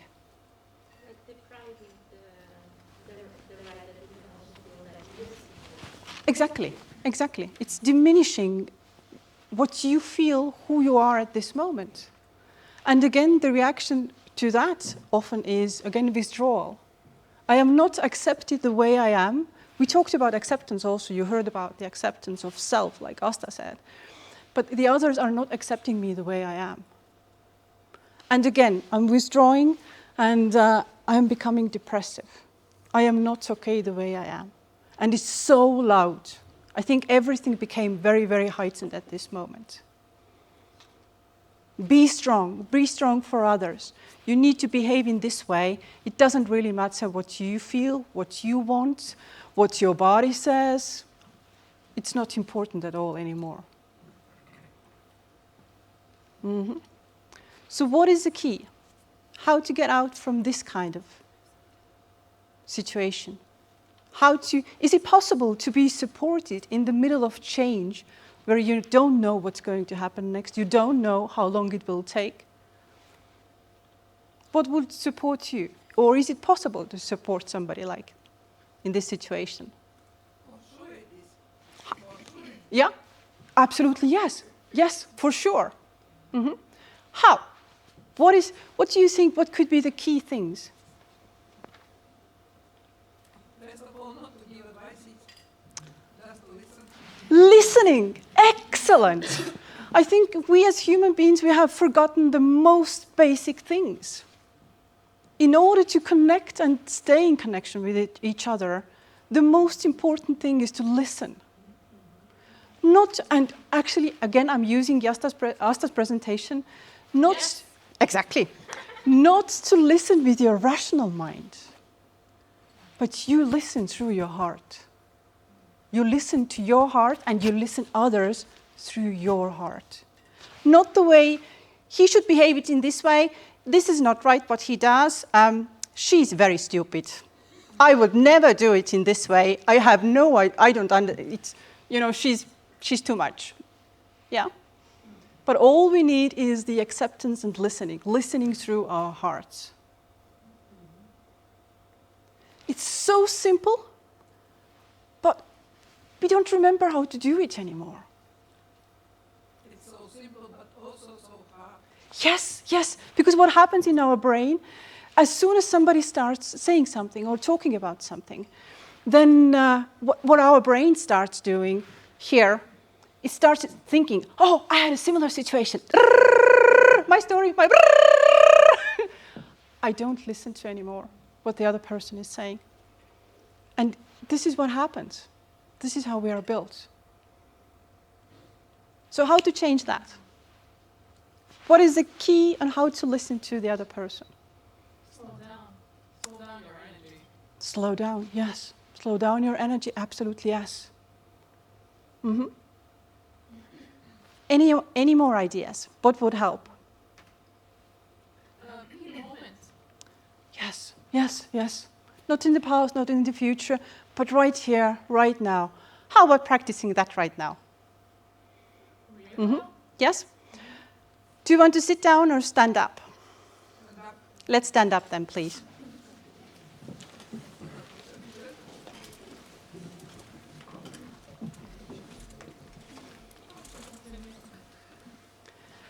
And for today, with what we start or what we do is we start listening without words.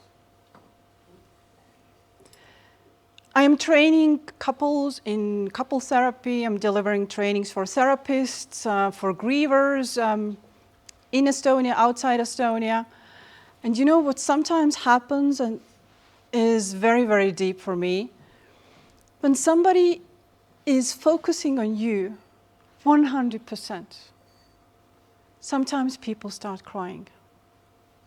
Because sometimes we have never even experienced that somebody is present 100% for us.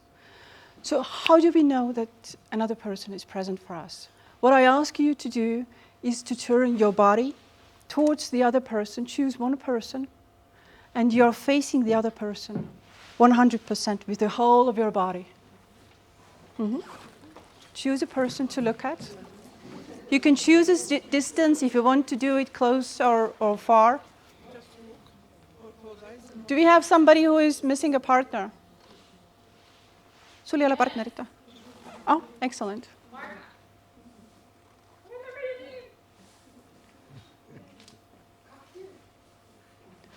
Sa võid siia ka tulla, meil on üks olemas tegelikult küll siin. Jah. Siia, tule siia. Jah. Mm-hmm. So when another person sits facing you or stands facing you, that means subconsciously we understand that this person focuses on me fully, with whole body. And you look into the other person's eyes. You take the time, just simply look into the eyes and look through curiosity. What do you see? What kind of eyes the other person has? What do you feel? And without any words.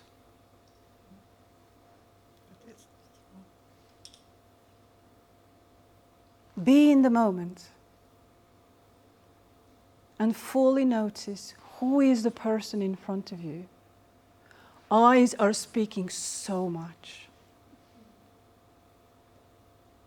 And then notice what is also happening inside of your body. Is it comfortable for you? It's difficult for you. You feel like you want to talk, or you can be totally peacefully in this moment. Are you receiving the other person? What your body tells to you. You know, it's also scientifically proved that our bodies are talking to each other. So notice what your body is talking to you. And when it's a little uncomfortable, breathe in, breathe out, and bring yourself into the moment. Give yourself the gift, and to the other person, of being present.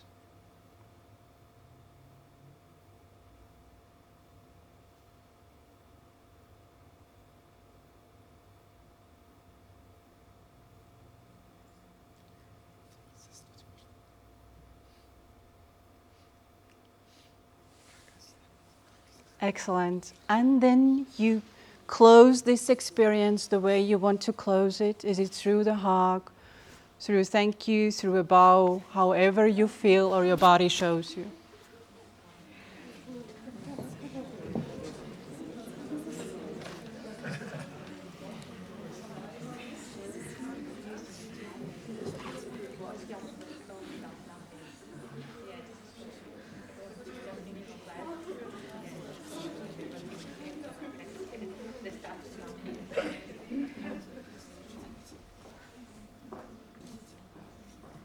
And you know what else is important?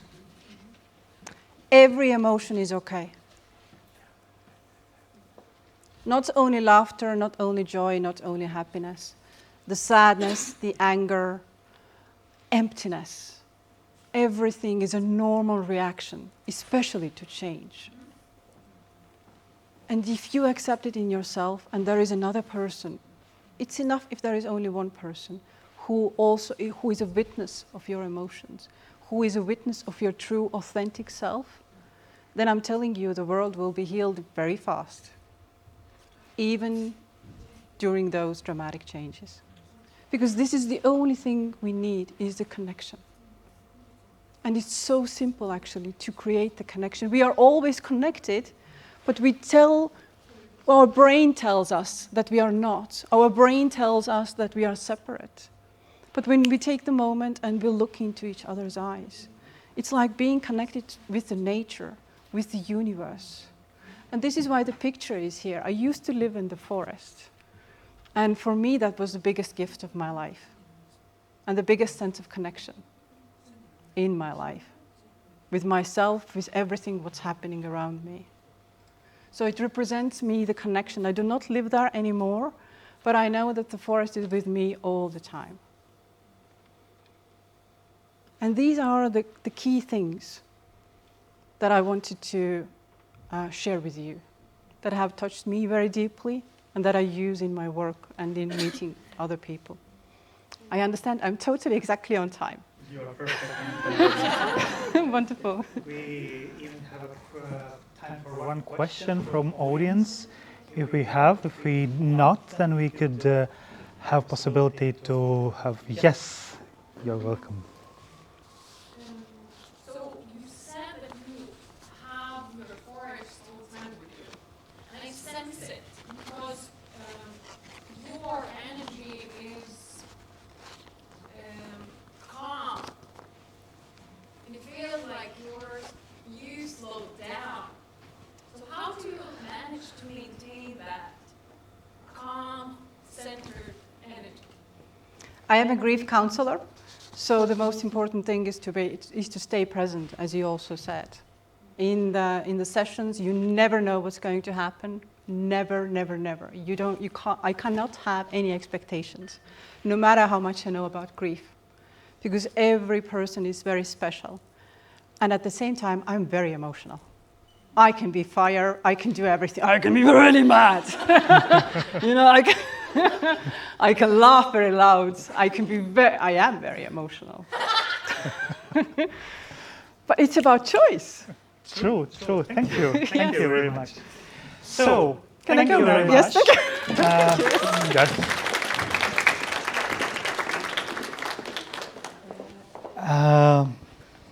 Yeah. Oh yeah, you want this one? Okay. Okay. Thank you.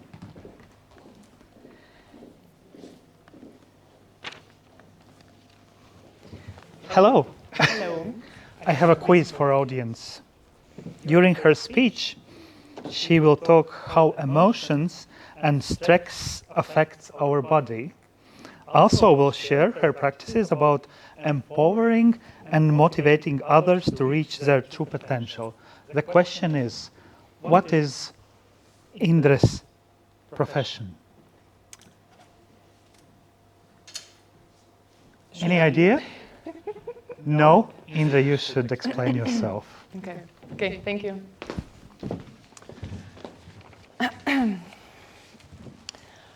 Hello. My background from my university studies is physiotherapy, but with the life I had, the experience I had, I felt it that I want to go deeper. And during the time of studies in Canada, I had a wonderful possibility to study acupuncture, and then applied kinesiology found me. Those words are like kind of connecting together, but in the main thing, it's how body connects here with chemical, emotional, and physical side. That was more interesting for me, and that way I found my way of how I do get patients to my clinic, and the way my experience then I can share with others.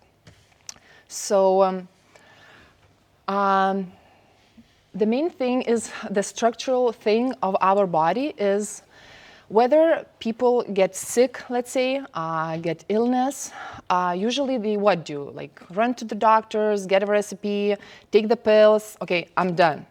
The other people run away to, like, say, psychology part, which is okay as well. Just try to do something with their body. My research, and like not only my research, is like it's all together. It cannot be separated because it's all here. It's all here. It's all here. And emotions, chemical body, and physical body goes together. It's not separate. Before me, I forgot the name, I'm sorry. Told that emotions, it's from here, it connects here. I would say the same thing. The way we feel, the way we act, and the way we think, our body reacts to everything. To everything. For example, people sitting in a job, it's very tiring, they don't want to do anything. You have to just change your position. Like do 10 squats or whatever, you're going to start feeling how your body reacts differently. When people get depression, what they do, usually lying down, doing nothing. Either way, they would go, let's say, to the forest, take a barefoot walk, they would definitely feel better, like differently. We all the time have to do something totally different because the things we did before we get, let's say, depression or something, we did something wrong, like totally wrong. So we need to change that part for sure in chemical, emotional, and structural ways. And then it's going to be, okay, something starts feeling better.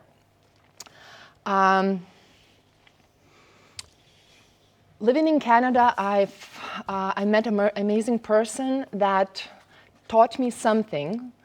Never start conversation with your patient with a negative thought.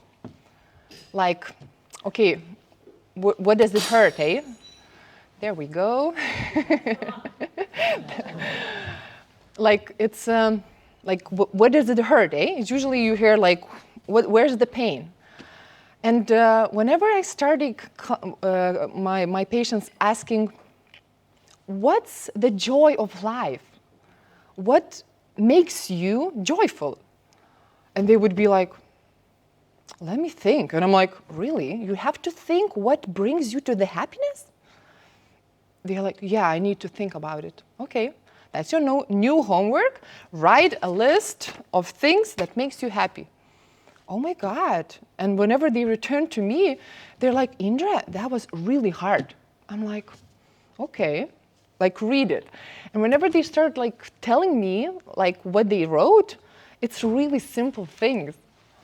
They're like, oh my God, I love going to my friend and have a tea, just tea, with like a really big cake. That's fine. And there's nothing bad with that. And myself as well, I wrote a really big list. And whenever I feel differently, I just open my list and I'm like, okay, what's for today? And it's really important to know where is the point of happiness today. Not tomorrow, not yesterday, now. There's nothing bad or wrong to feel like, Melly told that, to feel other emotions that comes to us. It means the body chats with you. He has a little whisper to you that, hey, listen. But first, he speaks really, really, really quiet. And to hear it, you really need to focus on yourself, not outside, here. I call it like the compass of our body. And how to listen to yourself, it's really important, like to really listen. Not to read what others wrote about how they feel or like all the articles that we get and everything. It's really, how do I feel? And here I put it like really fun,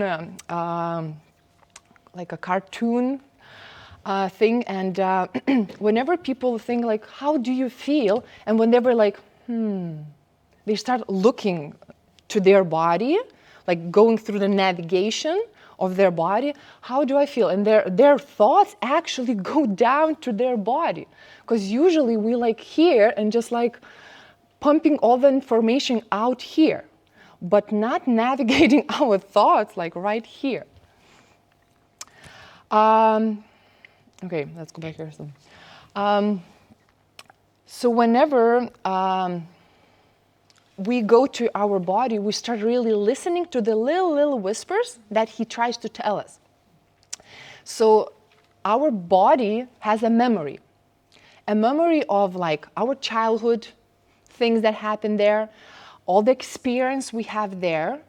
And over time, if we didn't solve the problems there, if we didn't think about how to reload our computer here, our body during that time, it gets compensating from one like organ or like muscles, and it starts getting weaker. And then we're like, okay, where did it start it? And we got lost. Whenever an emotional thing comes to us, never ever like, okay, next, no. You take it and you think, okay, why am I sad today? What brought me the sadness? Maybe situation, maybe person, but nobody you should blame for what you feel. It's yours, okay? So all the organs actually has like a memory, and organs are like connected to the muscle. So the muscle, it's already the last point. The main reason will start getting here. But every single organ has an emotion. Okay, I'm just gonna go there. So for example, we have our communication center. It's right here, heart center, power center, sexuality, and survival center, okay? So your mind and body are not separated. Everything you can think, it's reacting down there. And every time you have like, for example, let's take shoulders. I get a lot of patients that they come and they're like, shoulders are like more like this way. And I'm saying, okay, could you put them down? And they're like, they are down. I'm like, no, okay, let's put them up. And they're like, oh, they don't go up anymore. And I'm like, okay. Then we do some treatments there and they see that their shoulders are going actually down. But the body reacted because people usually get like not their jobs on themselves. Okay, okay, give me yours, I'm gonna pull them, you know? And they put themselves up, not being yourself, how Asta told that like, are you happy here now, okay? And we take out the world to ourselves and they're like, okay, I'm gonna take everything and I'm gonna be like the Sisyphus or whatever that word is, okay? And just gonna pull that stone up that hill, okay? For you. Like, no, you don't have to do that. There are things like you have to listen here again. What is yours? Responsibilities, let's say at work, and not. Because body, all the time, it reacts, like non-stop. We get situations at work, at home. We come from home to work. We have this situation, let's say, at home with some joy or whatever. You come to work and like everything. But it didn't have to take that joy, you know? So every area in our body has an emotional side that it sucks. And if we take anger, let's say it's about the liver. People get like drunk at the Friday because, okay, liver needs energy because it was sad, like it was angry on something. And they were like, okay, well, never mind, I'm gonna go party. But to be with the emotion and to feel that, it's really important. How to do that? It's at the evening, just lie down and try to just focus here and go like navigation through the whole of the body, like lying down on the ground, and just feel where the tension is. Whenever you feel the tension there, think about which organ might be there. Even with your both hands, just put it there and just start breathing. You start feeling what's with the connection here. You're gonna start feeling maybe, sadness or like anger. You start remembering things because your hands is more like treatment guide than would be mine. I could put it up, but yours would be more like, connecting to your own head. So every time you feel something, you should lie down just on the ground and start listening and navigating your own body, just, to actually feel it. Not to think about it, but actually really feel it. It's really interesting because I've gone through my own way because my experience with 17 years of basketball took some time to really think about these things, and I'm like, oh my God, it's really connected. I'm gonna just give one example that like shocked my world to the bottom. I was a really great basketball player, and that was the time when my ego was like this way, and I'm like, I'm the best, okay? And some energies from down up there, they're like, boom, down. I turned off, didn't breathe for a couple of seconds, and then when I woke up, I was lying down in the hospital like this. And one of my favorite doctors come to me and he said, do you think it happened just because it happened? No, it's a message, guys, to you. Like, for me, I'm sorry. So, a message that my ego is too much up here, that I think that I can do anything, and that pulled me down. Sportsman has the sports injury memory, and the memory keeps repeating somehow, eh? Like we hear like a lot of stories where like got injured and like a little bit of time, I got injured, because it's repeating. This part starts repeating because we don't have anything new downloaded. We need to know how to download it, a new information that it won't keep repeating. And it's anything with every part of our life, relationships, job, and like injuries and everything. Let's see how emotions react to the body. There was a like little research done and how the body reacts. Let's see happiness. When you feel happiness, the full body is just like reacting like, oh my God, it's reacting really. When you feel anger, the anger stucks like right here and here. Why? Because you want to punch somebody. Well, I mean, like not really, but then like the fear, we start feeling fear here. But if the emotion stucks too long in our body, it starts reacting terribly. And then people don't know what to do, how to react, what like everything starts like being like a chaos, like totally chaos. And even like the next slide, probably like even like surprise when like anxiety, love, even love, it's not full. But look how much happiness takes all. How important is to know what makes you guys happy. Then you're gonna be like healthy, believe me. No viruses, no like injuries wants to stay there because there's no energy for them there because it's all the happiness comes through the whole body. And like pride, the pride is here, eh? The shame, cold legs, envy. It's like every single, it has like so big energy in our body that it's like, it's crazy. Like whenever I feel like anger, I start like thinking, oh my God, where do I feel? It's all here. But we need to accept it and not to react on other people, but like really to stay there and try to think, what should I do for myself that I would like spread it out, eh? Not on people. For example, I have a little girl that is 4. She already knows that if I'm really, really super angry, I'm gonna take a paper and draw something really, really angry. whenever I take the paper and to see what she draw, and I'm like, oh my God, it's like really like black, red, like really like nasty colors, and it's like this, like everything is like this. And then the next is with butterflies. The next of her drawings would be like butterflies and like, you know, beautiful things. And like then I'm like, okay, the fair is there, like right here. And her body already put it out like physically. So our body is made that it's going to heal itself, but we need to help him by, like, there's a million of other options, how to tapping, writing a list, what makes you happy, grateful list, what I'm grateful for today. And whenever my clients comes to me and they say, Indra, I'm really sad today, but you know what? I have my list.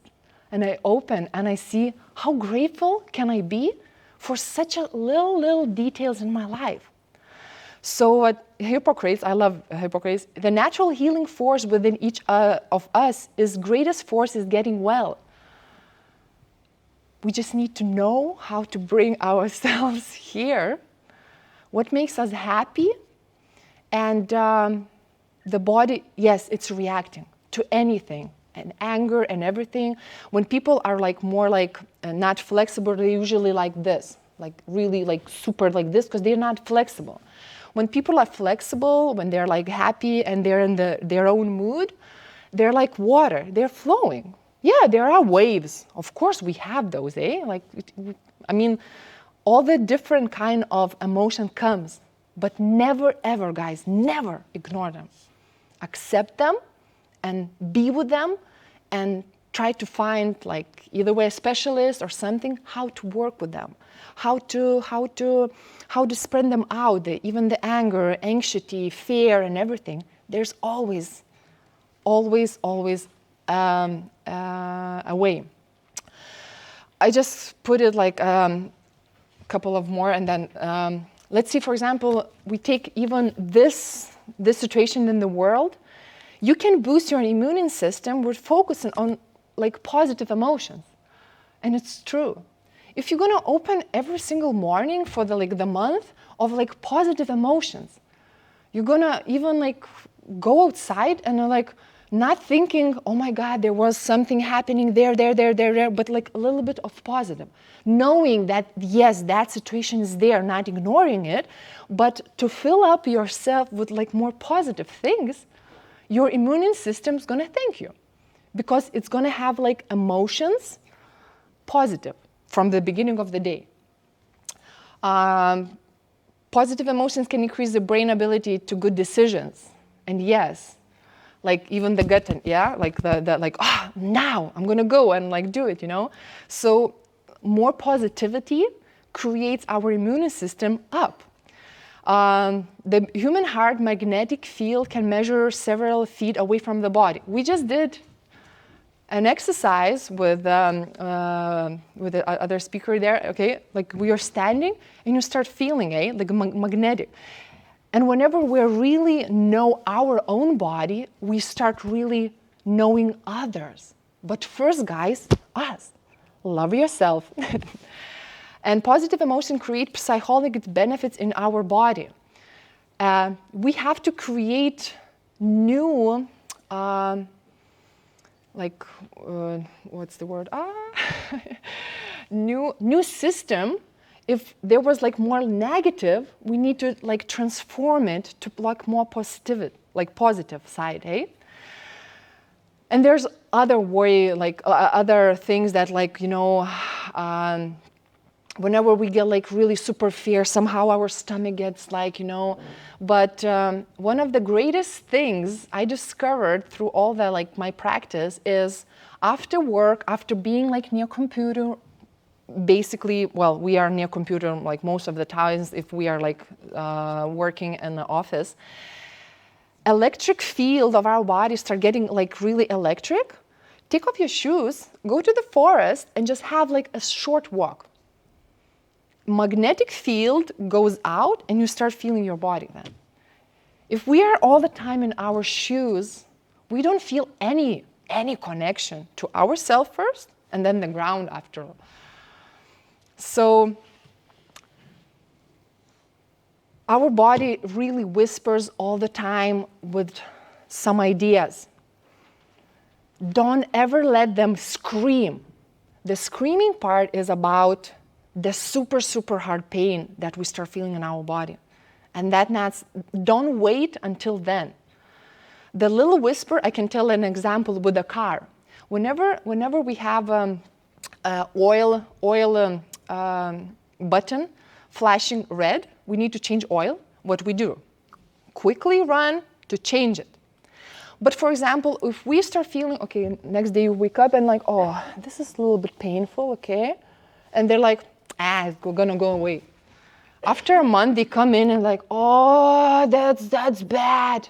I'm like, when that was first time? It was like, around a month. And I'm like, would you drive your car with that flashing oil light for such a long time? No. But why we do with that bodies, like our bodies? This is the only wheel we drive, actually. Our bodies are really, really talking, but just listen to them. Thank you. Thank you. Thank you very much. We will have a short question session after event, not today, but because we have opportunity for small networking and express our attitudes to these topics. I'm happy that here with us virtually is Charlie Moreno Romero, who is Colombian I can't pronounce this profession, that's why I'm not pronouncing. Yes, I am happy, but you are not from Colombia, you are originally from Colombia, but you are now in Estonia, as I understood. Right. Yes, sir. I've been living here for many years. This is great, and Charlie will tell about youth participation and a democratic education approach. What is it, Charlie? Floor is yours. Thank you very much. Thank you, everyone. It's a real pleasure to be here, to share stage and to be able to participate in this forum. I would like to share with you a perspective that is not so well known, and it has to do with democratic education and the possibilities that it actually has. If you allow me, I'm going to share my screen so that you can see. I have prepared a series of slides. Don't worry, this will not take too long. So who am I? Thank you very much to the presenter. My name is Charlie Moreno Romero, Colombian. I have lived in several countries, but have been living for many years in Estonia. And around 4 years ago, no, longer, 6 years ago, I got in touch with this thing of democratic education. I have been a pedagogue for 16 years, and I'm also an anthropologist, so it kind of awoke an interest in understanding what exactly was this democratic education. So I did my PhD thesis on the topic. I was visiting several schools, and I was reading a lot, and I was learning about the practices and how it goes. So from my perspective, most of the challenges that we are facing nowadays around the world have to do with the lack of democratic practice, the lack of democracy that we have in most schools. My good friend who is also here, and I'm very happy to be his friend and to learn from him. Derry Hannam says that learning about democracy in conventional schools is like learning about or planning a vacation when you are in jail. This is something that needs to be practical. So my perspective is not only theoretical, but it's also based on the work that around 360 schools are doing around the world. And also we are doing in our small democratic branch within a public school in Tallinn, Estonia. So this is more or less a brief overview of what I'm going to cover during these 20 minutes. A historical overview, the characteristics, the effects of shared decision-making mechanisms on youth, a 20% proposal, and this was not, this is not entirely from my side. There are a number of people, but especially Derry Hannam is working hard on this proposal. and a short reflection that I would like to share with you. So to start with, democratic education is like an umbrella concept. There are many different kinds of democratic schools. They don't look similar to each other. They share some characteristics, but especially they implement those characteristics according to their own community, their own needs. The first stage of democratic education happened around 100 years ago, after World War I. You got a situation of a lack of hope, of desperation, seeing the whole generation just wiped out from specifically Europe. So there are, in different countries, different people start building schools for peace. The idea was that education, not school and education, as a general concept, needs to be focused on how to make love, if you want, how to make peace, not to educate for war and to follow orders blindly, but rather how to educate for peacemaking and peace sustaining. Later on, these people in the 1920s wrote books and started their schools. The oldest is Summerhill, which actually this year has turned 100 years old. We are participating with a number of other people in the Summerhill Festival of Childhood that will happen next year in August. Everybody is very welcome to join our efforts. Summerhill, for instance, is one of those schools that created a community that was portrayed in different books, in articles. People went to visit Summerhill. And this was an inspiration for the second stage of democratic education that happened in the 1960s. Wait a moment. I think that everything is okay. I hope that you are listening to me. Yes. So this was the second stage, but this stage was not European. This stage went global. There were schools in Ecuador, in the United States, in India, in Japan, in South Africa, in New Zealand. So people started building schools. If the first efforts were about peace, education for peace, these efforts were education for freedom, and freedom in education, freedom to learn what you believe is your passion, to explore, freedom to play with others. These schools, in turn, started building their own experience, wrote their own books, made their own films. And these books, films, and experience arrived, let's say, to a global stage in the 1990s with the internet.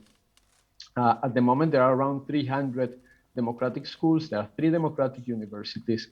You have free schools, democratic schools, agile learning centers, liberated learners, schools within schools.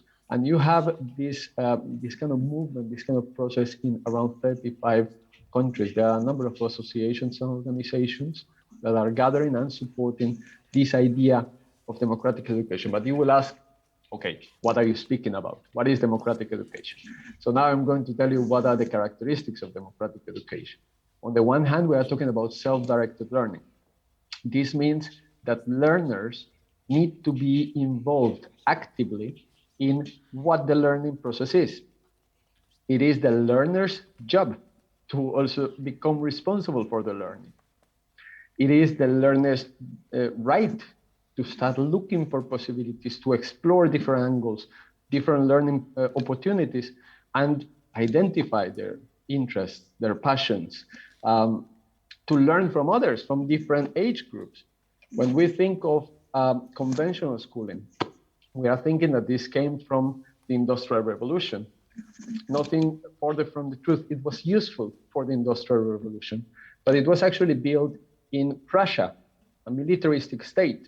And it was Kaiser Frederick II giving ruling an order to a military priest to organize a system where they could develop and produce obedient and disciplined citizens and soldiers. This priest was named August Hermann Franke.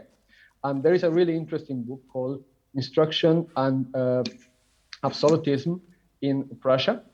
These are the origins of our conventional schooling system. How do we know that? How do I state this? Because the characteristics are very familiar to all of us. On the one hand, you have a division according to the age of the subjects. Then you put them with the other people of the same age. Then you have a division of the days and division of the times. according to the disciplines. Each one has to follow the same path. And then you have a very strongly hierarchical structure. This was in the beginning of the 19th century. This was copied by a man called Mann. He was the first Secretary of Education of the state of Massachusetts. He brought it to Massachusetts. He homeschooled his children, but he made it so that he implemented the system in Massachusetts. Later on, the other 13 states started copying the same system. And when the United States became the superpower that it was, then people in different countries started copying the same system. This is the origins of our schooling system. So when we consider that children only learn from adults who are controlling the learning process, who cannot learn from each other, we are basically working against nature. The idea of self-directed learning means that people, young people, can learn from each other as well. That teaching is not necessarily the same than learning, that you can learn without being taught. That you, once you have the tools, you can start exploring and learning on your own. That is the goal. The second characteristic has to do with age mixing. In these spaces of democratic schools, kids are, if not all the time, most of the time, together with other kids. This is tremendously important. We as educators have heard about Piaget, Vygotsky, and especially scaffolding, how kids build bridges of knowledge and experience, how they can learn from each other. I can see this every single day in our school. When we are depriving them of this possibility, we are also depriving them of the possibility to develop empathy, to develop care, to feel for the most vulnerable, to protect the most vulnerable. So age mixing is another characteristic which I believe fundamental in democratic education and should be in democratic education. Then you get the third characteristic, free play. Very important to develop, especially at younger ages, to develop curiosity, initiative, imagination, empathy. When children play freely, they will get into conflict. And this is really good. Most of the times we think that conflicts are something we need to avoid. On the contrary, it's really great that they get into the conflicts. Now, when they are surrounded by a caring community, they can start developing those social and emotional skills to be able to deal with the conflict instead of avoiding it. So free play, a super characteristic that unfortunately we have left out of conventional schooling settings. And the final one has to do with shared decision making. This has different phases. We can go from the school meeting to sociocracy. I'm not going to get in depth into those, but I can tell you that this is the moment when adults start involving young people into the process of making decisions about basically any topic, from excursions to how we learn this topic to what to do with conflicts. So for instance, in our school and in other schools, there are different committees, groups of children, 3, 4, 5, and 1 adult. And we are listening to the conflicts that kids have and try to find agreements. We are leaving aside a perspective of punitive justice, and we are trying to promote a perspective of restorative justice. How to restore the damage that has been done, how to promote reflection, how to promote self-regulation. How can we, instead of tagging children as you are the bad one, we can talk about the actions, and then we can get into agreements. It's beautiful to see how younger kids, age 7, 8, 9, can actually get into agreements and be tremendously conscious about their actions or about how they felt regarding somebody's actions, and assume responsibilities, assume agreements with others, start becoming much more self-aware about their own emotions and their own rights as well. Recently, I had the chance to see a students representatives in another school talking to the teachers about their plans for the year. It was kind of cosmetic. They were speaking about fashion show. They were speaking about sandwich day and pancake day. I didn't see any kind of claim for their own rights. Perhaps they don't feel that they're entitled to do that, or to claim that they would like to learn more about this or that.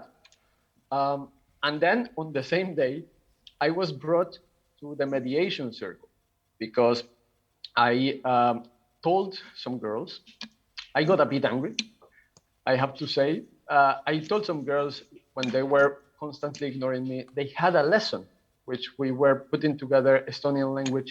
It is one of our 60% arrangement of compulsory structured lessons. And they were continuously ignoring me, and they left, and they felt really bad. They felt that I was harassing them and I shouldn't have done this. They brought me to the mediation circle where we spoke about this conflict. And I explained myself. They explained themselves. They didn't understand that this was part of the 60%. They thought it was part of the 40% that was free for themselves voluntarily. In the end, we got to agreements. What we did was, I was brought to a stage in which we are both equal. We need to be listening to each other. We need to develop active listening. I really enjoy listening to Meli and to Indre about listening to each other and listening to ourselves. And we got to agreements. We didn't destroy the relationship, but rather we mended it. And we got into a new head start. So shared decision making is, I would say, it's the same important as the others, as important as the other characteristics. But this one is the one that I believe needs to be or should be mentioned a bit further in this forum. I would like to share with you some reflections on how this shared decision making affects kids, young people. On the one hand, when they feel that they are heard, that their voices are heard, taken seriously, and they have sort of agency, this translates into their well-being, their participation, a sense of belonging. I am part of a community. Their mental health, they believe that they are somebody. They are not a number. They are not a last name. They are people in a community. I made something happen. For instance, when somebody suggests a visit to an exhibition or suggests that we talk about the school menu. So there is a big impact on a sense of ownership for their own actions, for their emotions, for their community, and also the sense of belonging. I am part of this community. You know, I need to care, and I care about others. Others care about me. This is tremendously important.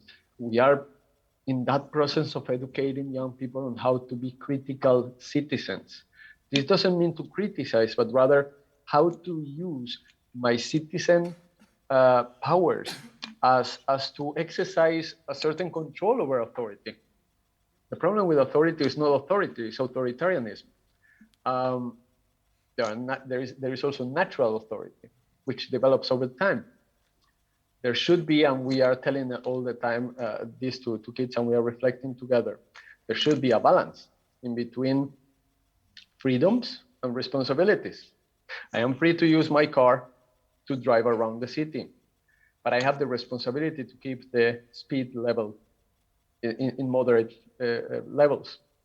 So this is a really interesting process of getting together, making decisions together, but at the same time, assuming those responsibilities.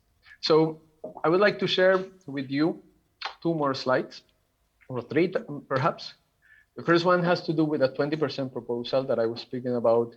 This has to do with the work of Barry Hannam and other people who are committed to a better future for our world. These emerge from the World Forum of Democracy and Education, sponsored by the Council of Europe in 2016. There were around 1,000 participants. And the main conclusion they got to was that there should be some time for students self-initiated learning. They understood that it was about 20% of the time. Only a minority said, no, 20%, What was the question? They wanted more time. 20% is too little. So there are different examples of how this 20% is actually working at the moment within conventional learning environments. In the UK, kids are getting around 20% of their time. There is a PhD, there are two PhD studies. They are talking about characteristics of how this 20% that belongs to kids or their own research projects, learning projects, start developing and promoting these three components. Metacognition, it means reflecting about knowledge. Self-regulation, how do I behave with others? How do I behave in a community? And oracy, how do I speak in public? How do I present my ideas? How do I present my research plans and objectives? Then in Australia, there is the CVU High School. They are using 1/5 of the time, 1 hour periods to students or own projects. They have been measured against control groups. It means those groups that haven't had these 5 hours, this 5% of the time for their own interest, and they have got 20% better results in standardized testing.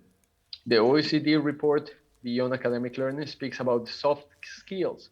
Employers are realizing that this is tremendously important. And they are actually claiming that there should be more attention to it when states create their own education policies. There are two things, guys, that we kind of don't see, but they're in the background, which they are influencing, conditioning, let's say, the lives of those people who are educating themselves in conventional schools. On the one hand, you have the timetable, controlling the time at all times, saying where you have to be, what you have to do. Then what you have to do, the curriculum, timetable and curriculum. These are the two things that do not allow for personalization, true personalization of learning. I'm not saying about teaching, of learning. Still, education policies usually resist to consider how this timetable and curriculum could be personalized to suit learners' skills and interests. In Norway, students' associations are involved in designing the new national curriculum, which is awesome. I would say, if I am a learner, well, I need to have a certain engagement in what happens to me. It's Article 12 of the International Convention of Children's Rights. Children need to be asked and consulted regarding any decision that is made that affects them. We totally disrespect this article on a daily basis. So we are recovering this. And then there is Derry Hannam's modest proposal of 20% from the school timetable devoted to children's interests. This is something that has shown a positive impact, but also needs to be researched. We need more more research projects dealing with these pilot projects to understand what is the extent of it. But the research that is available shows that the positive effects are just tremendously high compared to the nuances of not following a systematized, very controlled, closed curriculum or set of contents. I would like to share this reflection with you. Education is not schooling. These are two different things. Education is something that happens when people are immersed in a collaborative, supportive community. Schooling is a historical, cultural process that has been created around 300 years ago. We continue teaching, 21st century kids with 18th century mechanisms. Teaching is not learning. We need to focus more on how people are learning rather than how people are teaching. And finally, being a teacher does not mean that you are accompanying the growth of a person. I really like the Spanish term, which is acompañante, the one who accompanies. We need to start considering much more of this. This involves exactly what Meli and Indre were talking about, the emotional connections, how they build a sense of empowerment. Thank you very much. And I don't know if we have some time for questions, but with pleasure, I would try to answer. Thank you, Charlie. Hope you hear me. Thank you very much. It was inspiring.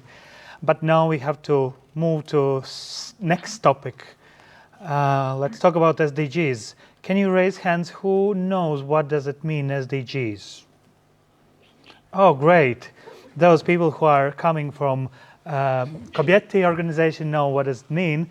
It means Sustainable Development Goals, and more about Sustainable Development Goals and how it can be used for creating community.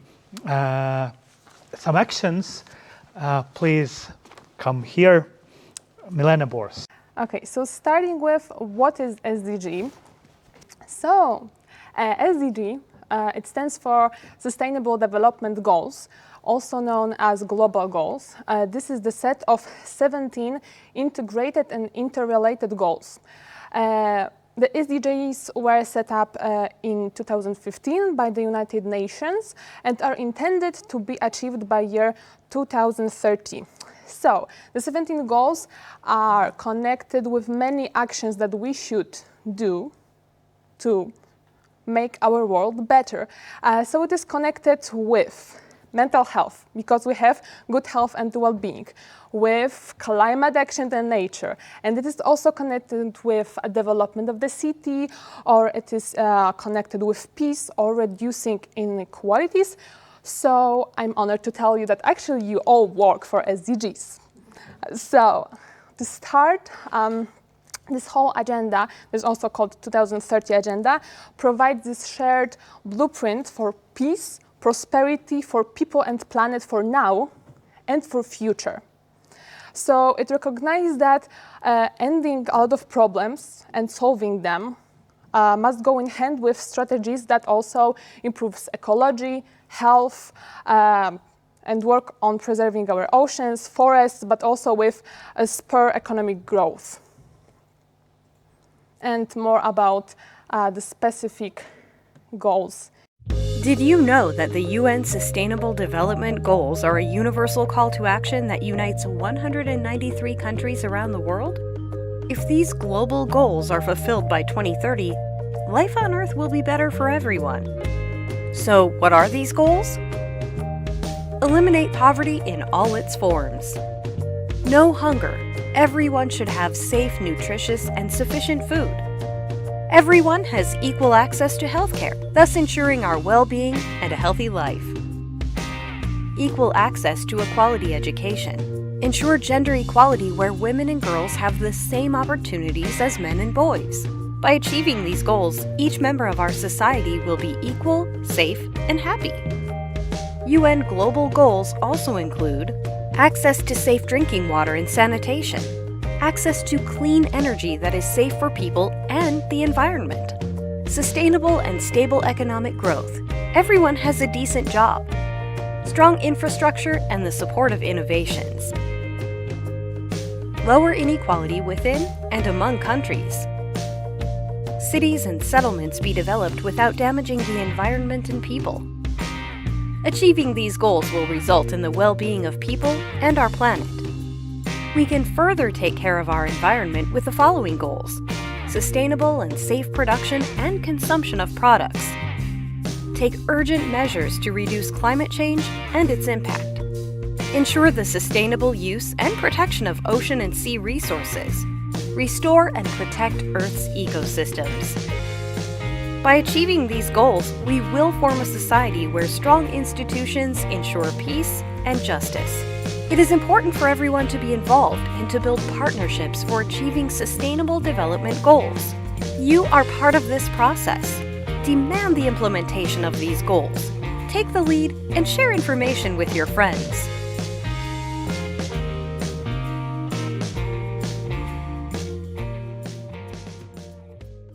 So I hope you have a view, what is it about, all the SDGs. So actually this is all to prevent our world and to show that we actually can save it, because it's really great. And what is really important, to connect three crucial factors that are economic, socio-political, and environmental sectors that are interdependent. So the progress will require the multidisciplinary and transdisciplinary research across all of these three sectors. Also very important it is to reach the communities farthest behind, so the ones that do not develop so quickly.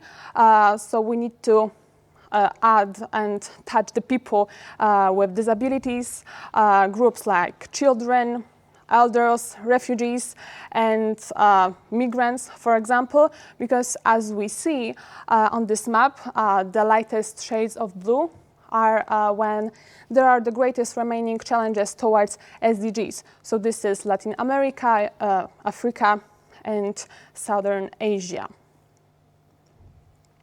So this is how it looks like. On the left, we have facts and figures for one of the goals. Here we have climate action. So there are what we should do, why we should do it. And then, actually, the SDG is giving us the instruction. Here, this is the target. We should do this, this, this, this, this. And then we have indicators. So we need to measure our progress. And each goal is written like that. So actually, we should take it, work on it, and implement it. Very easy, right? So the SDG stands on 169 targets in total with all of the goals. And they relate to the achievements in 5 areas, so-called 5P areas. Those are people, planet, prosperity, peace, and partnerships. So starting with people goals. They are connected with ending poverty, hungers, so all of the people around the world are equal, so they can fulfill their potential in dignity and in healthy environment. Second of all, planet, climate action, protect planet from degradation. Of course, thinking through about consumption, about production, and sustainable managing our natural resources, renewable sources of energy, for example. Third, prosperity.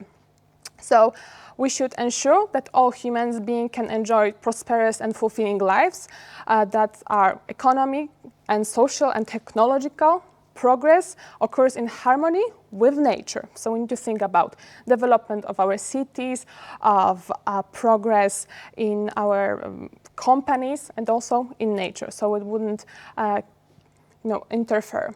And peace, another.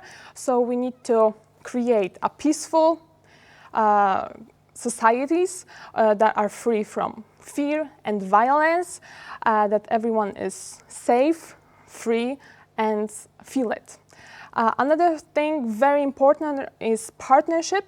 So to implement the goals, to implement this agenda, we need to revitalize global partnership for those sustainable development based on this global solidarity. And the most important and crucial thing is that it all should go together. So to the purpose of realization this agenda, we need to think that our life can be improved only if we will go together, if we will be a big society, if we will act together, each one of us, towards those goals. And this is why you should create a project like mine. Because this project is actually, I call it like generator of agents of change. Because with making these activities less, online meetings or recruitment campaigns, as you can see, or we want to create a library of resources, info packs like one of here, just to create a society of activists that can act towards those goals, these SDG goals. So we have our aims, we have our indicators, how we can measure our activities. And I can tell you, like my family of these people from my project, they are young people that really want to act. And I know that they will act after this project towards. And very important thing is also cooperation, and this is like the biggest family, like Polish family is one, but this is my family. So we are cooperating with other organizations from Spain and Turkey. We create this society of activist workers. We support each other, but also we challenge each other because we see that each group does something different, something more, so we want to be with them, and we are committing to continue working on our SDGs here. And actually, I hope that my friends don't mind. I recently said this, that I don't have a religion, but if I could, my religion would be like belief towards young people.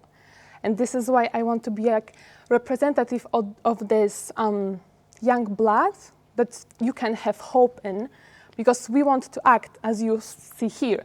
So this is why we are implementing performance goals.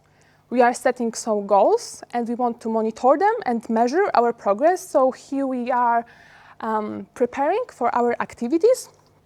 So then we can see, we can prepare it, then we can perform them, and then we want to report them so we can measure our progress. For example, by doing our SDG-related activities for collecting data, etc., etc.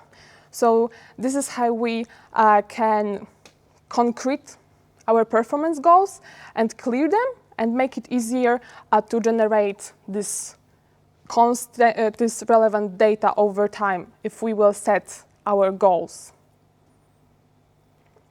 And one very important thing for us as a young people is internet, because as you can see, almost 60% internet users between the age of 18 and 29 use Instagram, and 90% of Instagram users are young people.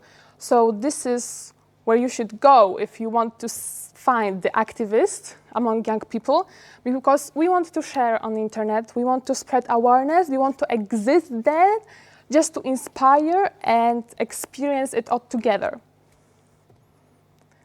And that would be all from me. I hope you like SDGs and I hope you will support them, because you are already contributing to them. Thank you very much. Thank you very much. Thank you very much. Well, we are a bit out of time, but we need to wrap up somehow this event. And if I may ask you to pass microphone and say everybody of you, if I may ask you to say one thing, what you will bring out of this event. Who would be the first who would start this? We touch so many subjects, starting with social entrepreneurship, ending with sustainable development goals. So, you can start. One what? One word or one sentence. One sentence, yes. A lot of knowledge. Thank you very much. Thank you. Just hope. Yeah. It will not be for Here. audience, Okay. it will be for... Yeah, so for me also lots of new inspirations and also connected with it hope. Thank you. Okay. And excitement. Nature. So many knowledge, nature, inspiration, yeah, everything. Getting out of the comfort zone. Body and mind. Maybe that what I feel is important not only for my mental health but also for my body. Curiosity, inspiration, and new knowledge. Body remembers. Self-awareness. Basically, all of them was amazing, and from each speech I took something, so maybe I will skip.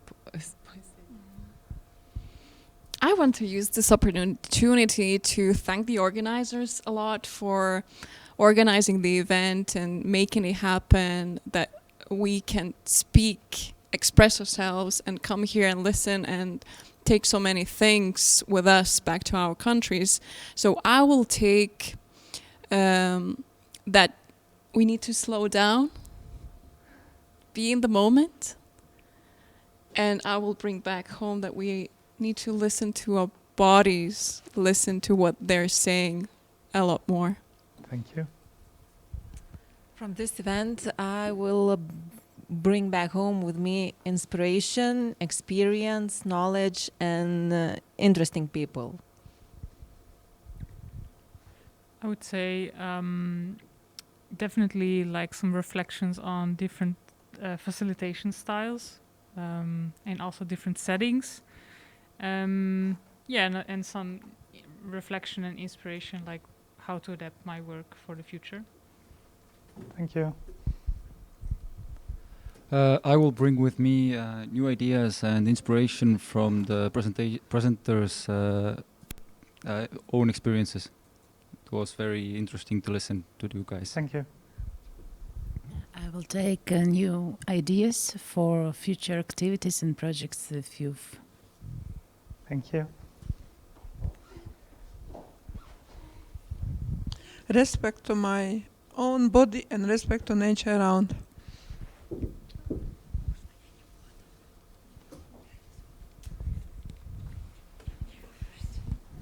Inspirational change. Of course, firstly, also thank you for the organizers and thank you for all the speakers. And actually, yeah, if to choose one word, I would say believe. For me, it's also new knowledge, new ideas, which is very interesting for me. New emotions, experience.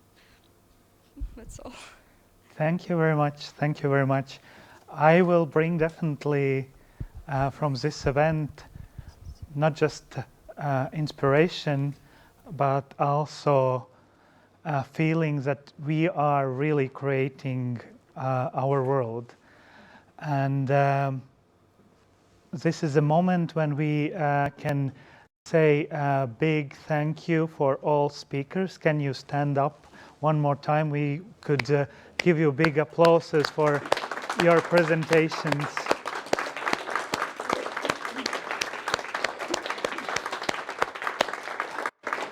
I would like to thank all association World Our Home who was making this event happening. So stand up and we want to make applauses for you. Thank you, ladies. I would like to thank our technical guys who were supporting us and make our presentations be available worldwide. Thank you very much. And thank you everybody who took many hours to get there. So stand up and say hello and say thank you. Good. And of course, thank you for Zoom participants. Can you make a virtual applauses on the screen? We will not see, but we will see it on like recorded file. So thank you.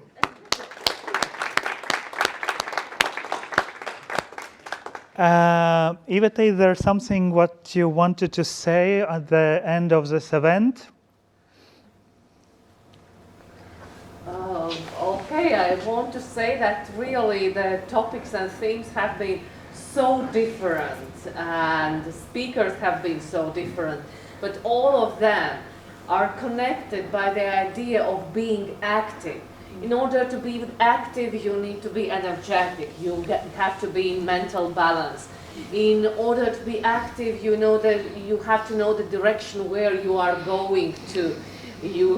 And SDGs give you the ideas, and all the examples that were mentioned by other speakers, they are just great input, and I hope that we will use this inspiration, or ideas, or words, or insights for our further work. Thank you very much. Thank you. And thank you.